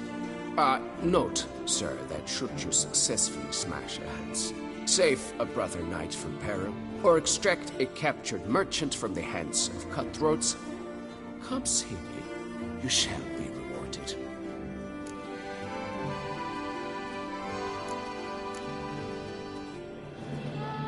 Can't help but be curious. But where do the funds for those payments come from? The ducal treasury, of course. Her illustrious highness Anna Henrietta assigns great value to bravery and selfless patriotism. It is her standing order that any knight may receive a wage, pardon me, financial compensation for his dedication to defending the duchy's internal security and order. Wouldn't mind a glance at your books. Ones you're willing to sell, that is.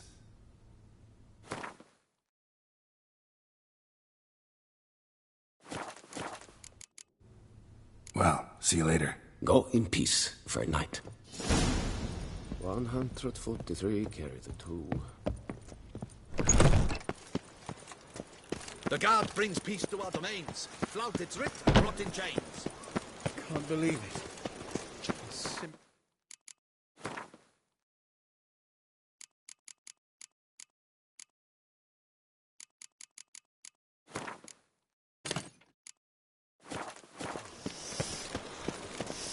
Quite the fragrant whiff. What is the pheasantry stewing Here up? in Beauclair, all's right in the air. Come on. Ah.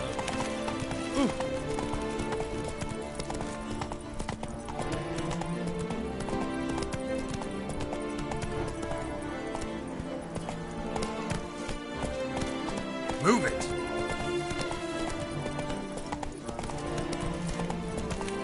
She looked at me. Looked right at me.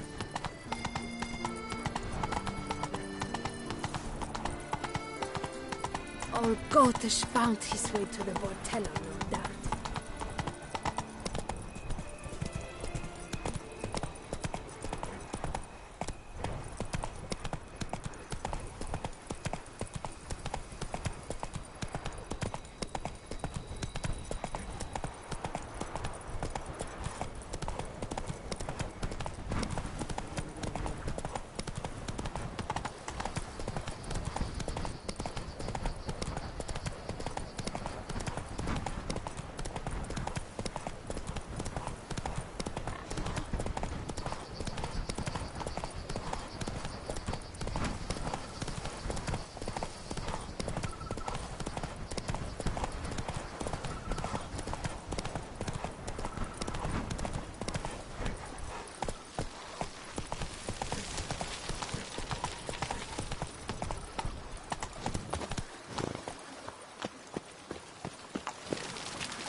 Welcome home, sir.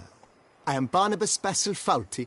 By order of the Duchess, I shall serve you as Major Domo of Corfu Bianco. I previously served with distinction at the Nibli family manor and in Nazaire with Admiral Rompali, who, as you are certain to know, is an extraordinary demanding gentleman. Whoa, Barnabas Basil. One thing you ought to know. I'm not your typical landed gentleman. Truth be told, this is the first real property I've ever owned. Oh, in that case, you must leave it all to me. I shall organize, see to everything, and whip the house into order. I dare say this place will soon be the most prosperous vineyard around. Great. Can already see I'm in good hands. Vineyard comes across as a place with a rich history. Know who owned it before me? Baron Rossel, who went bankrupt, forcing him to sell the estate to the Duchess. The Baron, in turn, had purchased it from Monsieur Bolius of the Headsman, a truly colorful man of Ketweni origin. He was actually a headsman? No, not him, but his great-great-great-great-grandfather. Indeed. Apparently, he was a common cut-purse who somehow secured for himself the post of ducal headsman in Beauclair. Went about his work with an exceptional penchant.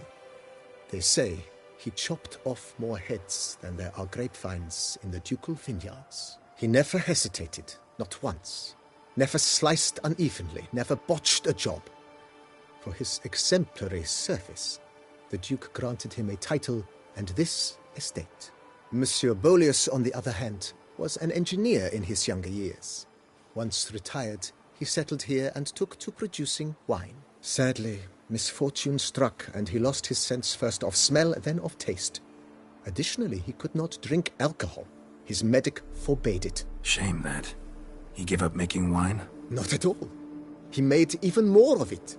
Began throwing wild balls to which he'd invite friends from far and wide in order to treat them to his wine and delight in the fact that at least someone could enjoy it. It's the sort of man he was, Monsieur Bolius. Mind giving me a little tour de Corvo Bianco? Not in the least. Follow me, please. I think it would be practical to begin on the hill.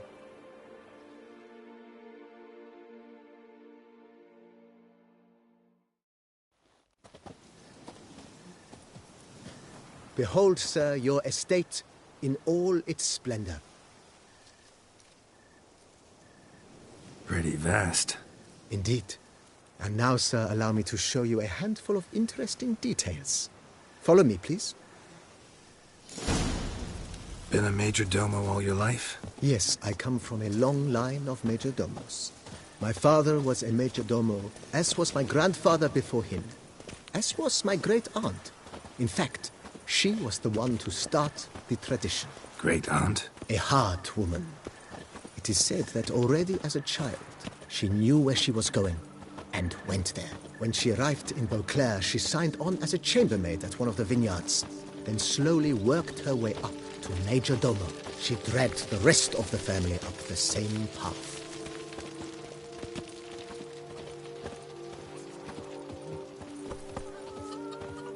The servants' quarters occupy the green home.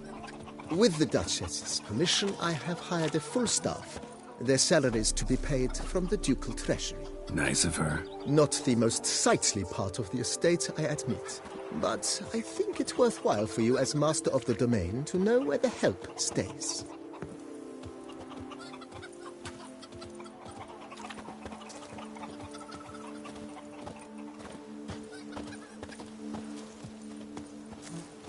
Baron Rossel ordered the vines in this part of the estate uprooted and olive groves planted in their place. They look beautiful, especially come spring. Don't look at all bad now, either.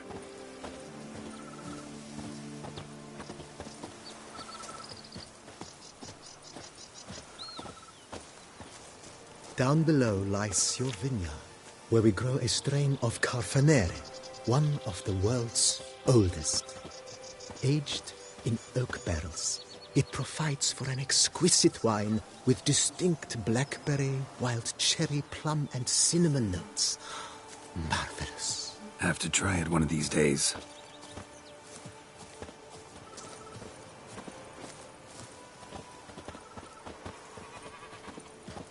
Nice well. Picturesque. Yes, though it ran dry long ago.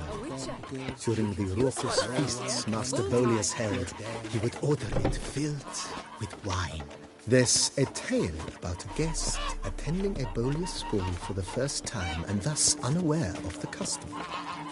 He had suffered great heartbreak and had decided to end his life by jumping into the well. The festivities were coming to a close, and the well was nearly empty when the suicidal guest finally jumped. Instead of killing himself, he merely broke his legs. To numb the pain, he drank the wine. Drank himself to death? Not at all. When found the next day, he had concluded he'd witnessed twin miracles. The water had been changed into wine, and he had survived. he retired to a monastery in the Dragon Mountains and began preaching the wisdoms of Lebioda. Me oh my! A witch fella!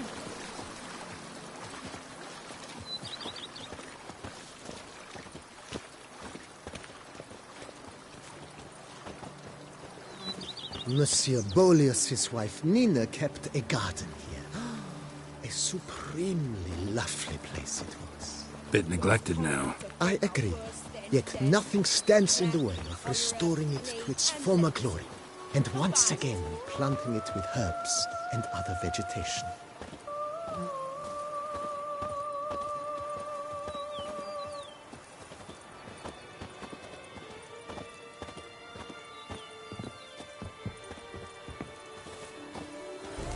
Madame Nina planted diminutive, delicate flowers and herbs here.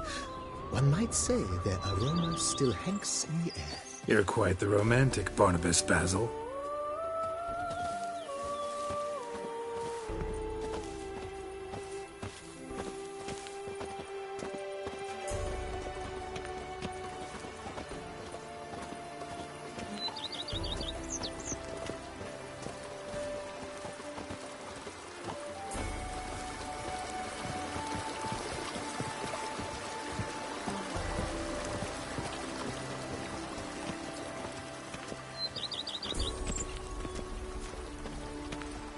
If they would just take to work as they take to dance and drink. This served as an additional wine cellar in years of plentiful harvests. Bit of work and it'll make a fine stable for Roach.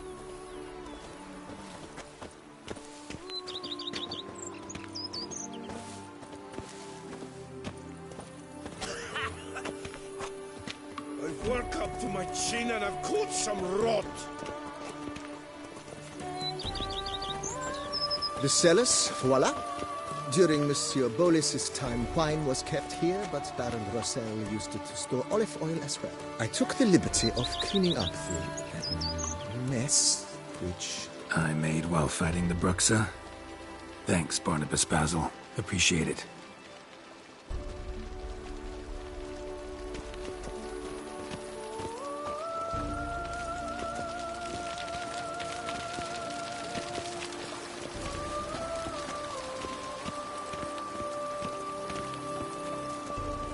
As you can see, the facade is, how to put it, slightly stained. But one cannot deny it a certain subtle southern charm. True, though it could use a bit of subtle paint.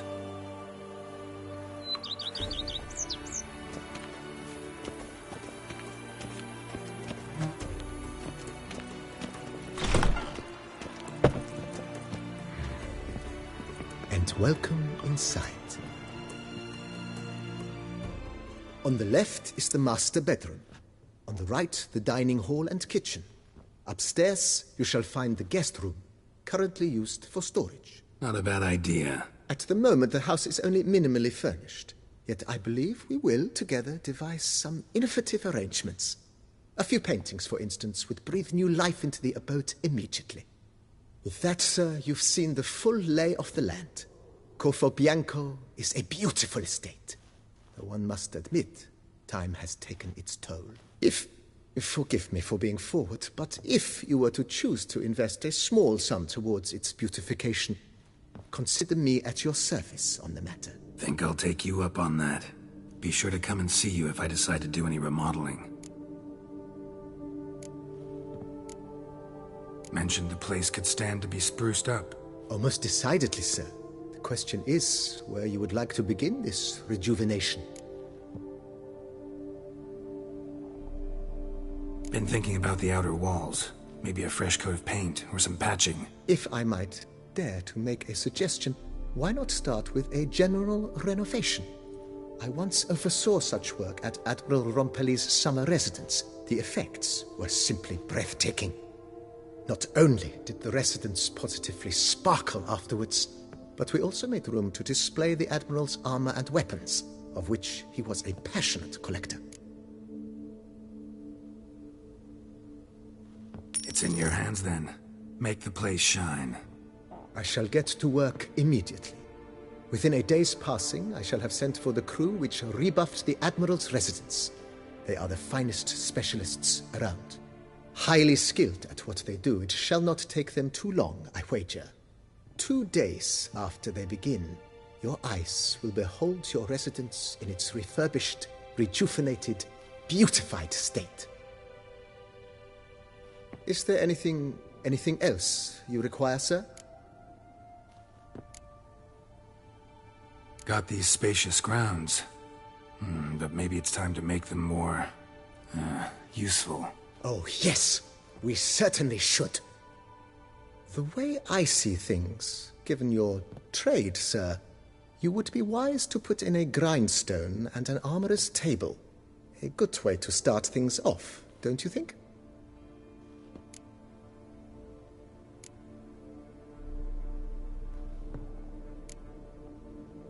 My armor needs work from time to time. You know, oil this, reinforce that. Could use a decent work table where I could do all that. Admiral Rompali once hired a specialist who made the finest armorer's tables this side of the Yaruga. I will contact him at once. Good. Order me up a table like that. Immediately, sir. I expect it will take at most 1 day to arrive. Will you be needing anything else, sir? In my trade, my blades get dull pretty quick. Could use a grindstone, professional grade. Of course. No one would consider that an unnecessary extravagance, I would wager. Then send out for one, please. A high-quality stone to be set up in the yard. Of course. I shall send a runner to town at once. I believe you shall be grinding to your heart's content by tomorrow. Will you be needing anything else, sir?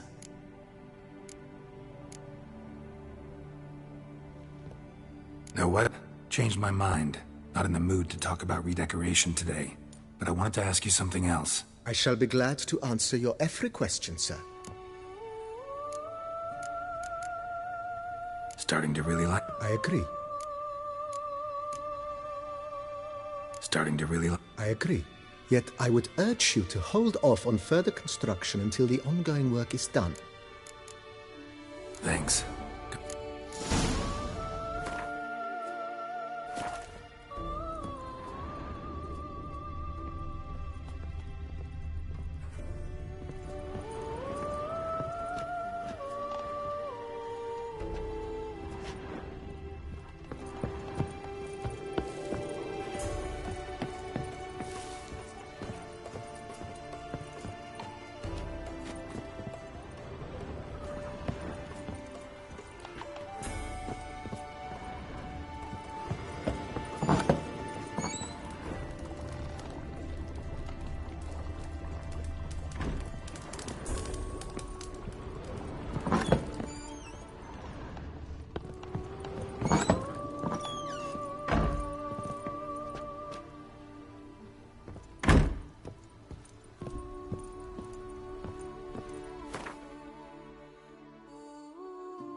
White Wolf himself. Diddly snips! My back aches something horrid. Let's go!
You smell that? Those are the vapors of Tucson.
How might I be of service? Ever play Gwent, BB? Funny you should ask, sir. I was quite adept in my younger years, but that was so long ago. I fear I've limited my interest to collecting now. Managed to assemble quite the set of decks. Huh, sounds interesting. Mind showing me what you got? Not at all, sir, but only in action. A round or two, perhaps? May the best man win. Do you wish to play against any particular faction, sir? Skellige seems most appropriate for you. As you wish. Would you prefer I use my strongest deck or a weaker one? Feeling lucky today. Use your strongest. At your service, sir. Well then, let us play.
congratulate you on your victory. Shall we continue playing? Maybe later. Got something I need to do right now. As you wish, sir. Thanks. Gotta get back to my business now. See you soon.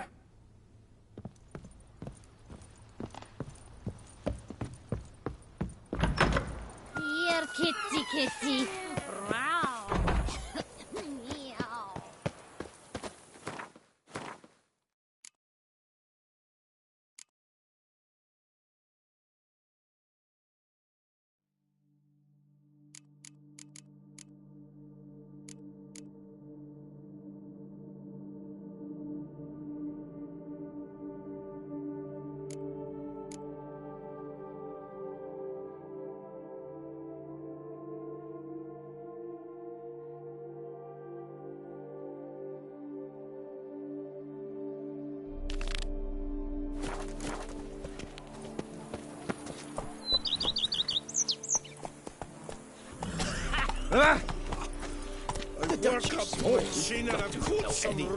Heard of our wines?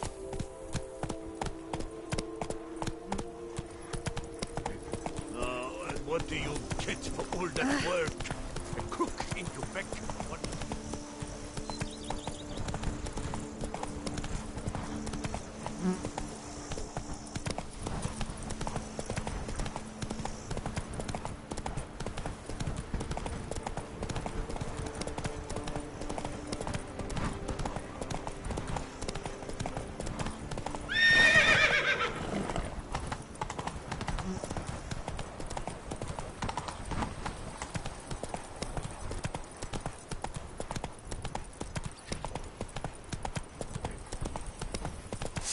Slow now.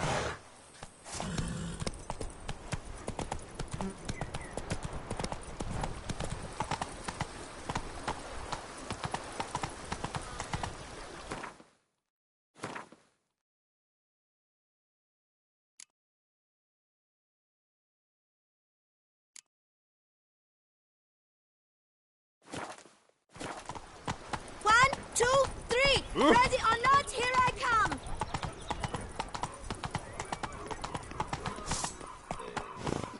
Feast till Move wine it. barrels run dry. There is no tomorrow.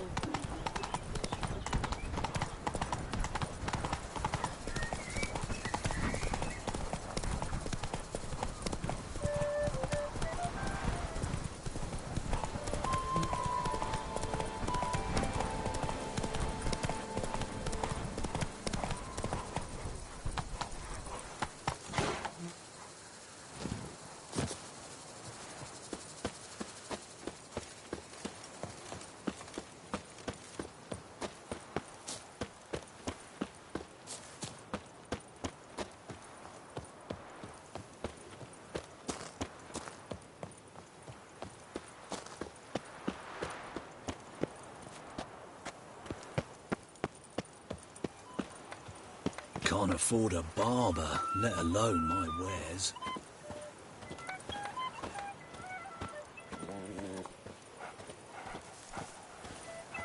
Say you're the Duke of this, the Duke of...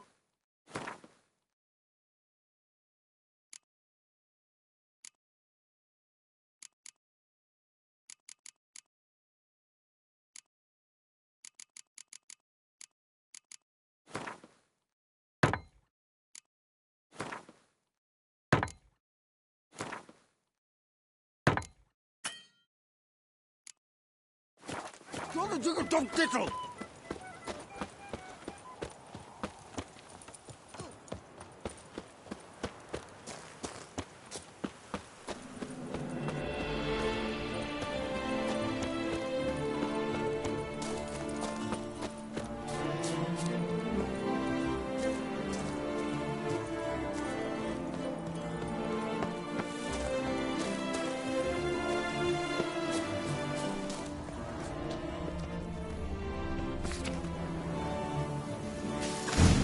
Inscriptions in Elder speech. Salvation lies not in Dolnevde, but in our hearts. Damn, we beat Professor's journal's long gone. Guess somebody else found out about it too. Should look around, see if I can find something else. Footprints. Narrow and shallow. Somebody small, light. Woman, maybe?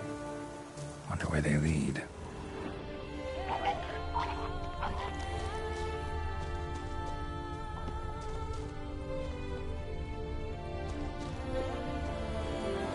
Damn it. Trail breaks off. Wonder if the grave robber learned more than I did.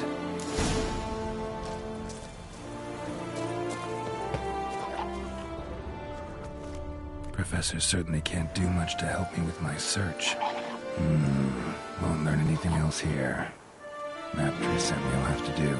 Also, Epitaph mentioned both Hellerin and Dolmevde, Valley of the Nine.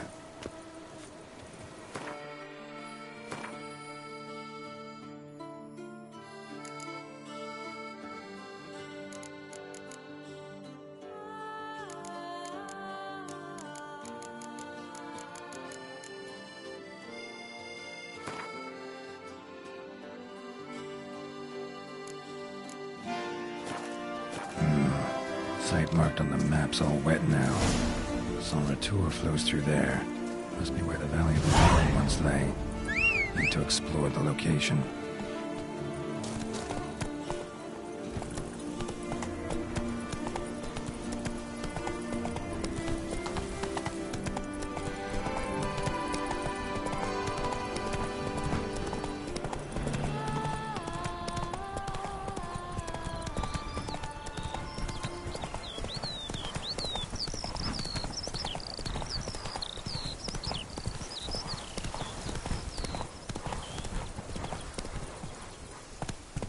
Go up to any knight and shout, "The beast!" You'll smell the soiled armor at once. Women and chaps, the more you beat Giddy up. them, the better they are.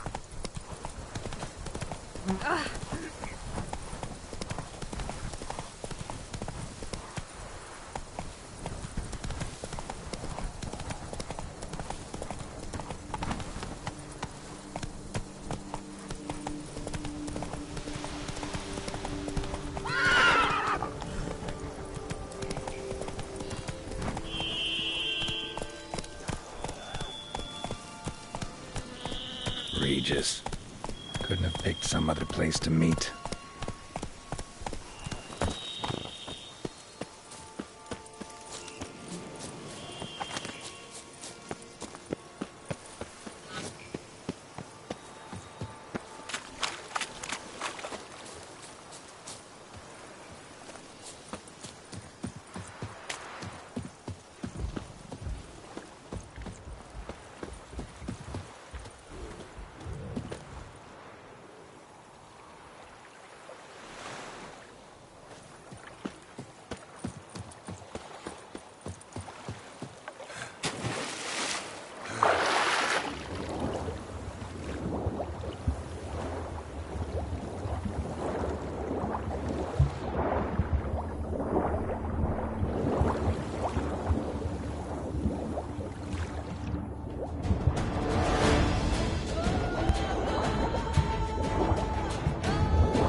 grave robber must have found something in Moreau's tomb to activate the entry portal. Wonder what surprises this place has in store.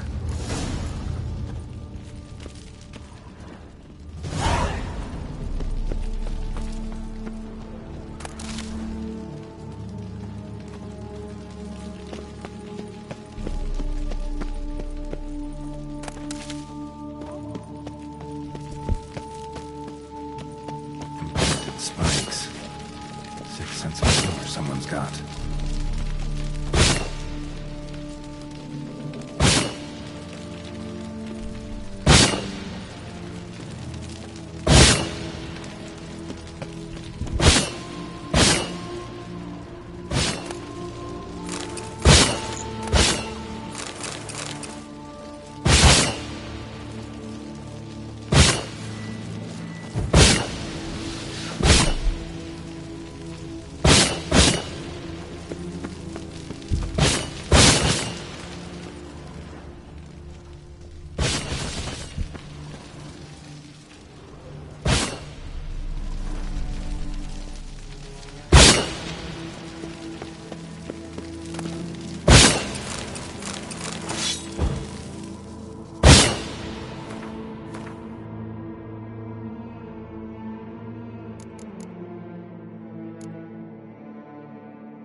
Damn, you're ugly.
course. Locked. Need to find something to open it.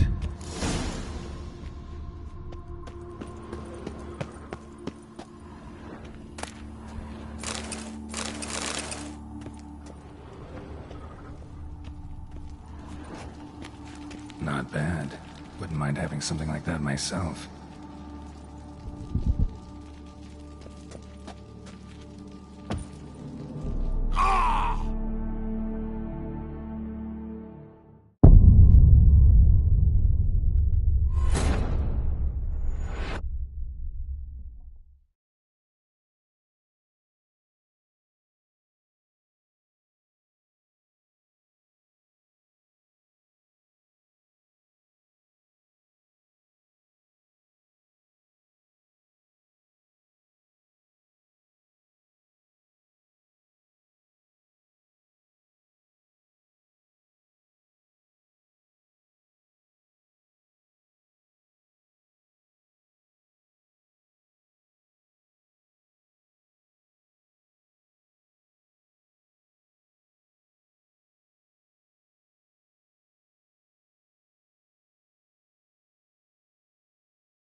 Not bad.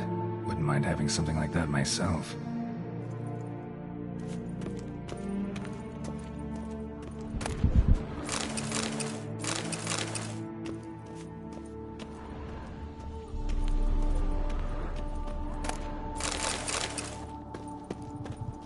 Course.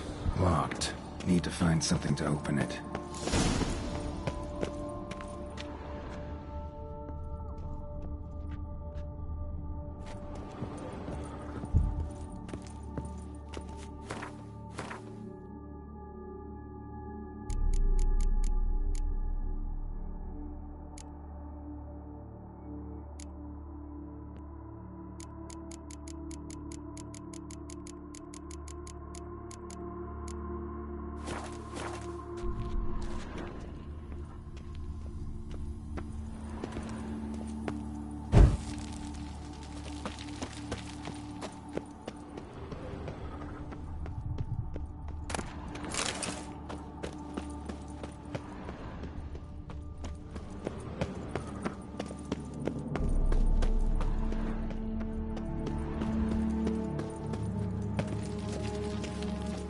Not bad. Wouldn't mind having something like that myself.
did it.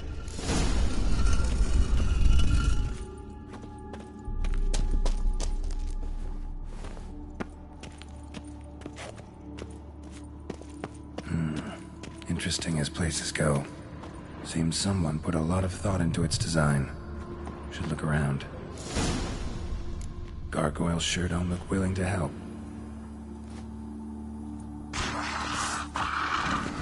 Unwanted guest. Intruder. You are not welcome. Yeah, figured as much.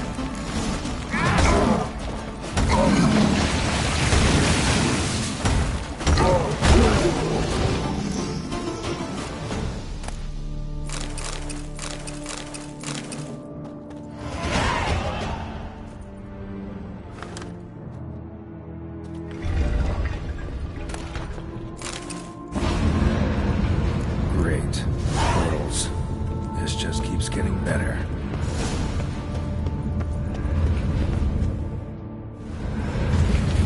Damn it. Back where I started.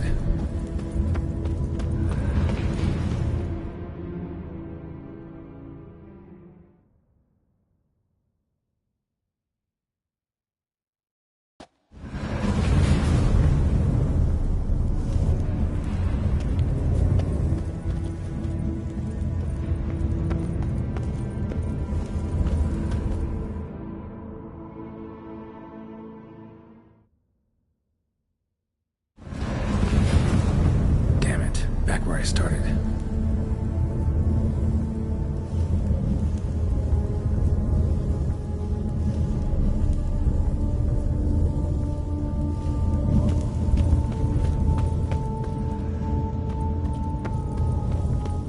All right, now to find the next portal. Right, now to find the next portal.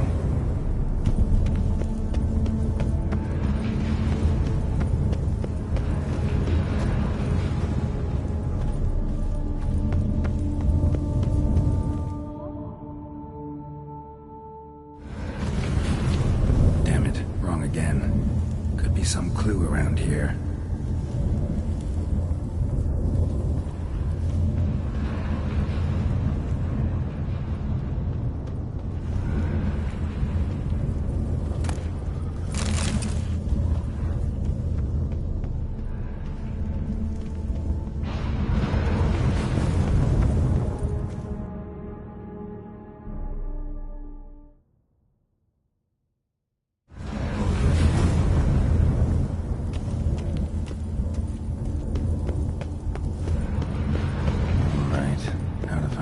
Portal.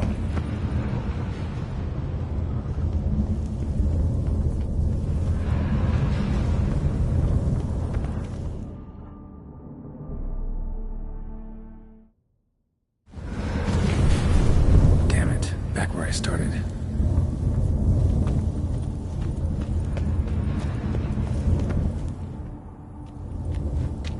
Damn it, back where I started.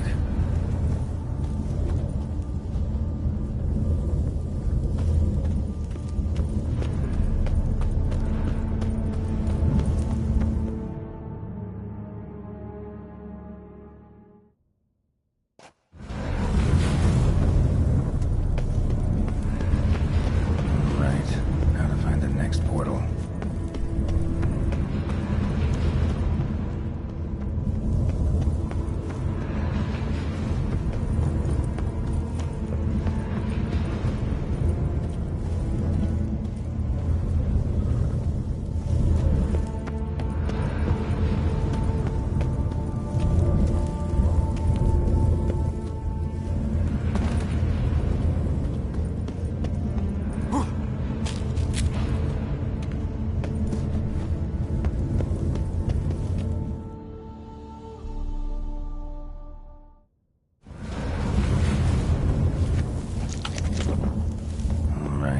Now to find the next portal.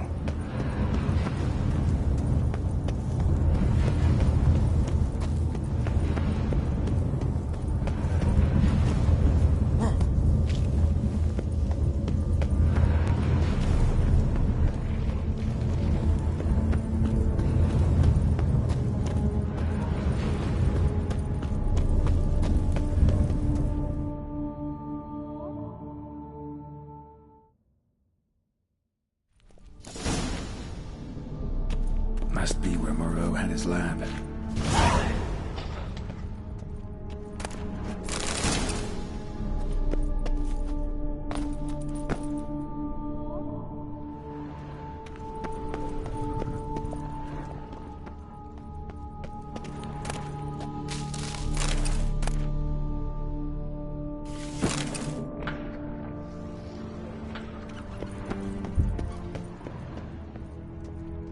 Guessing this man didn't come here willingly.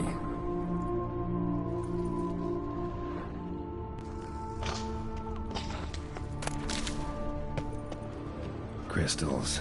Should mount them in the megascope. Missing 2 crystals.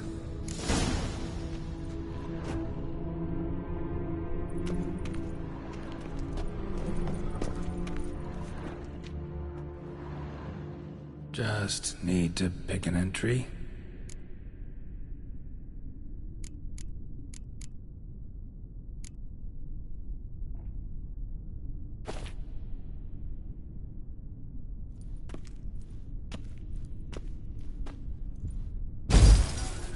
Years of experiments, research, sacrifice, all for naught.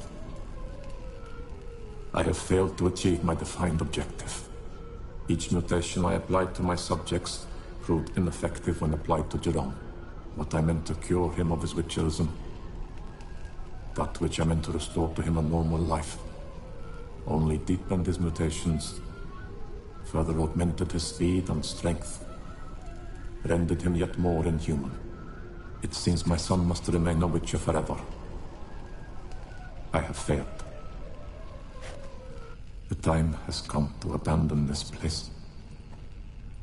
Return home to Lydia. She may yet deign to take me back. The contraption and mutagens I leave here, let them wither and crumble, as did my dreams of regaining my son.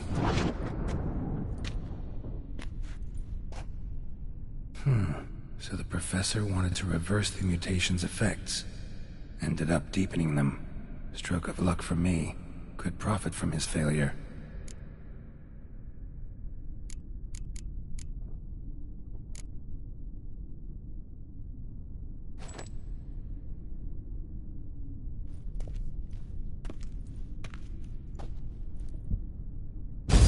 Observation number 30. The mutations do not set in at once. Curiously, they do not develop over a span of time. Rather, for a mutation to progress towards completion, the appropriate mutagen must be applied continuously. The subject does not bear this well, but I found a way to make the mutations less taxing, invasive.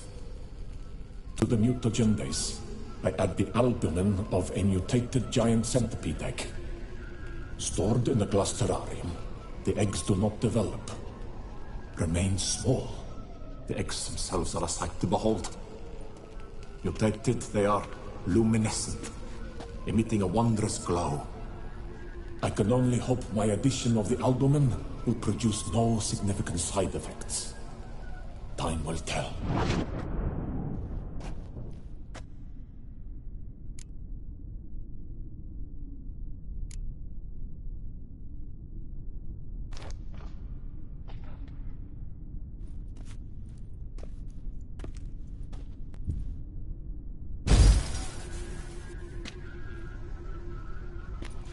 The 18th of Yule, year 1102. Today I begin my great life's endeavor, one greater and more significant than any I have thus far undertaken, for it relates to me personally, to myself and my son. When 15 years passed, a beast of the forest assaulted me. A witcher came to my aid, saved my life. I could not know that for said salvation, I would in the end pay by relinquishing any say as to my own son's fate. Had I the skill to turn back time, I would have done so, and perished rather than surrender to the Witchers my only son. But as it was, on the day when Jerome was taken, I swore an oath on my honor that I would recover my son. Today, Following years of research and preparation, I have at last devised a device that allows me to study mutations.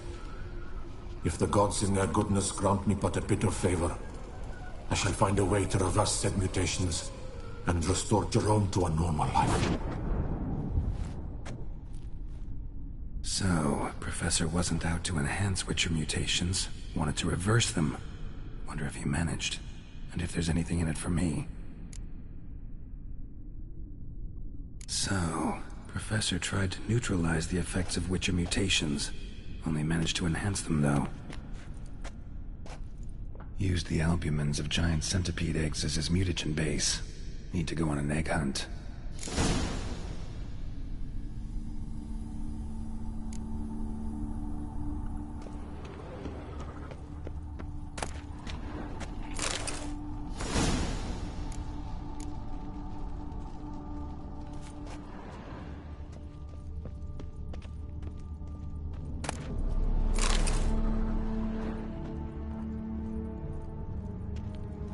Intriguing as machinery goes, and how do I start it up?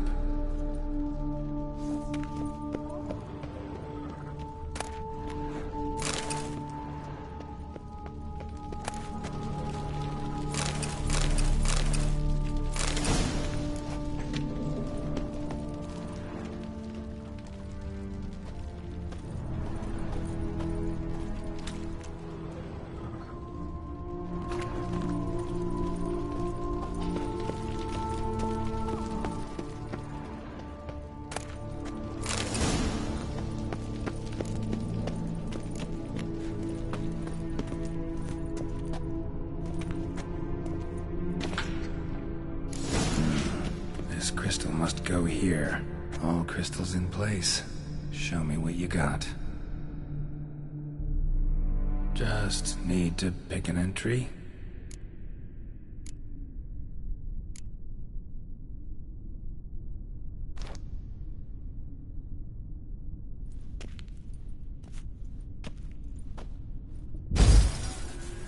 Observation 22.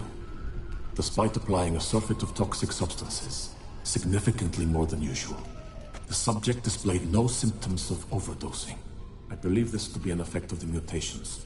Thus, a minor success. This mutation should allow Jerome better to tolerate toxicity.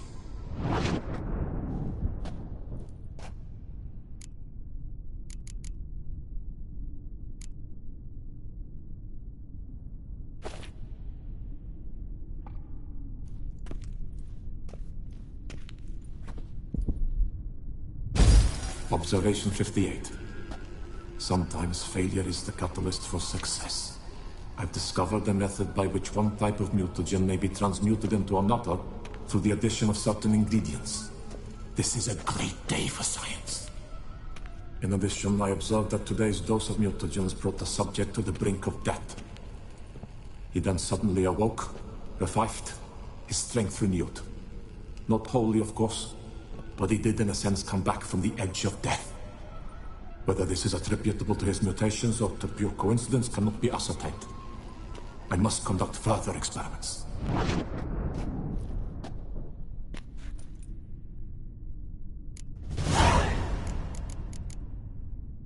Seen enough.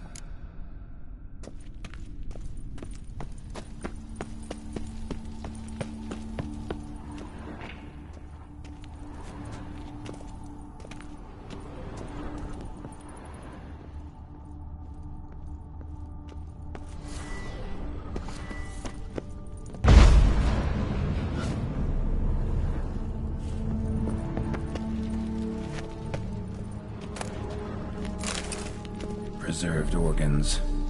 Hope their donors weren't forced to give them up. Preserved organs. Hope their donors weren't forced to give them up.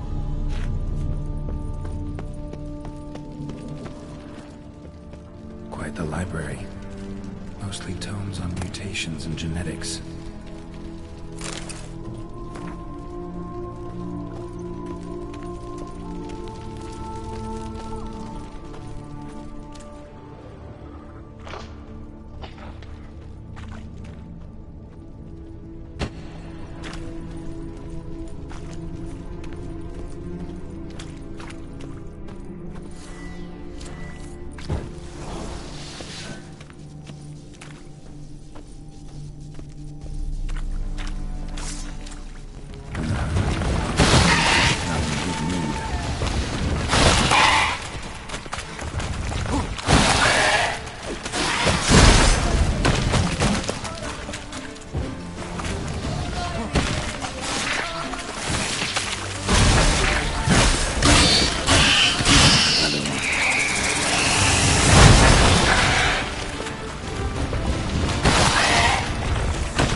Sorry. Need your eggs.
Intriguing as Professor mentions my work started as I did on his son. Well, time to find out.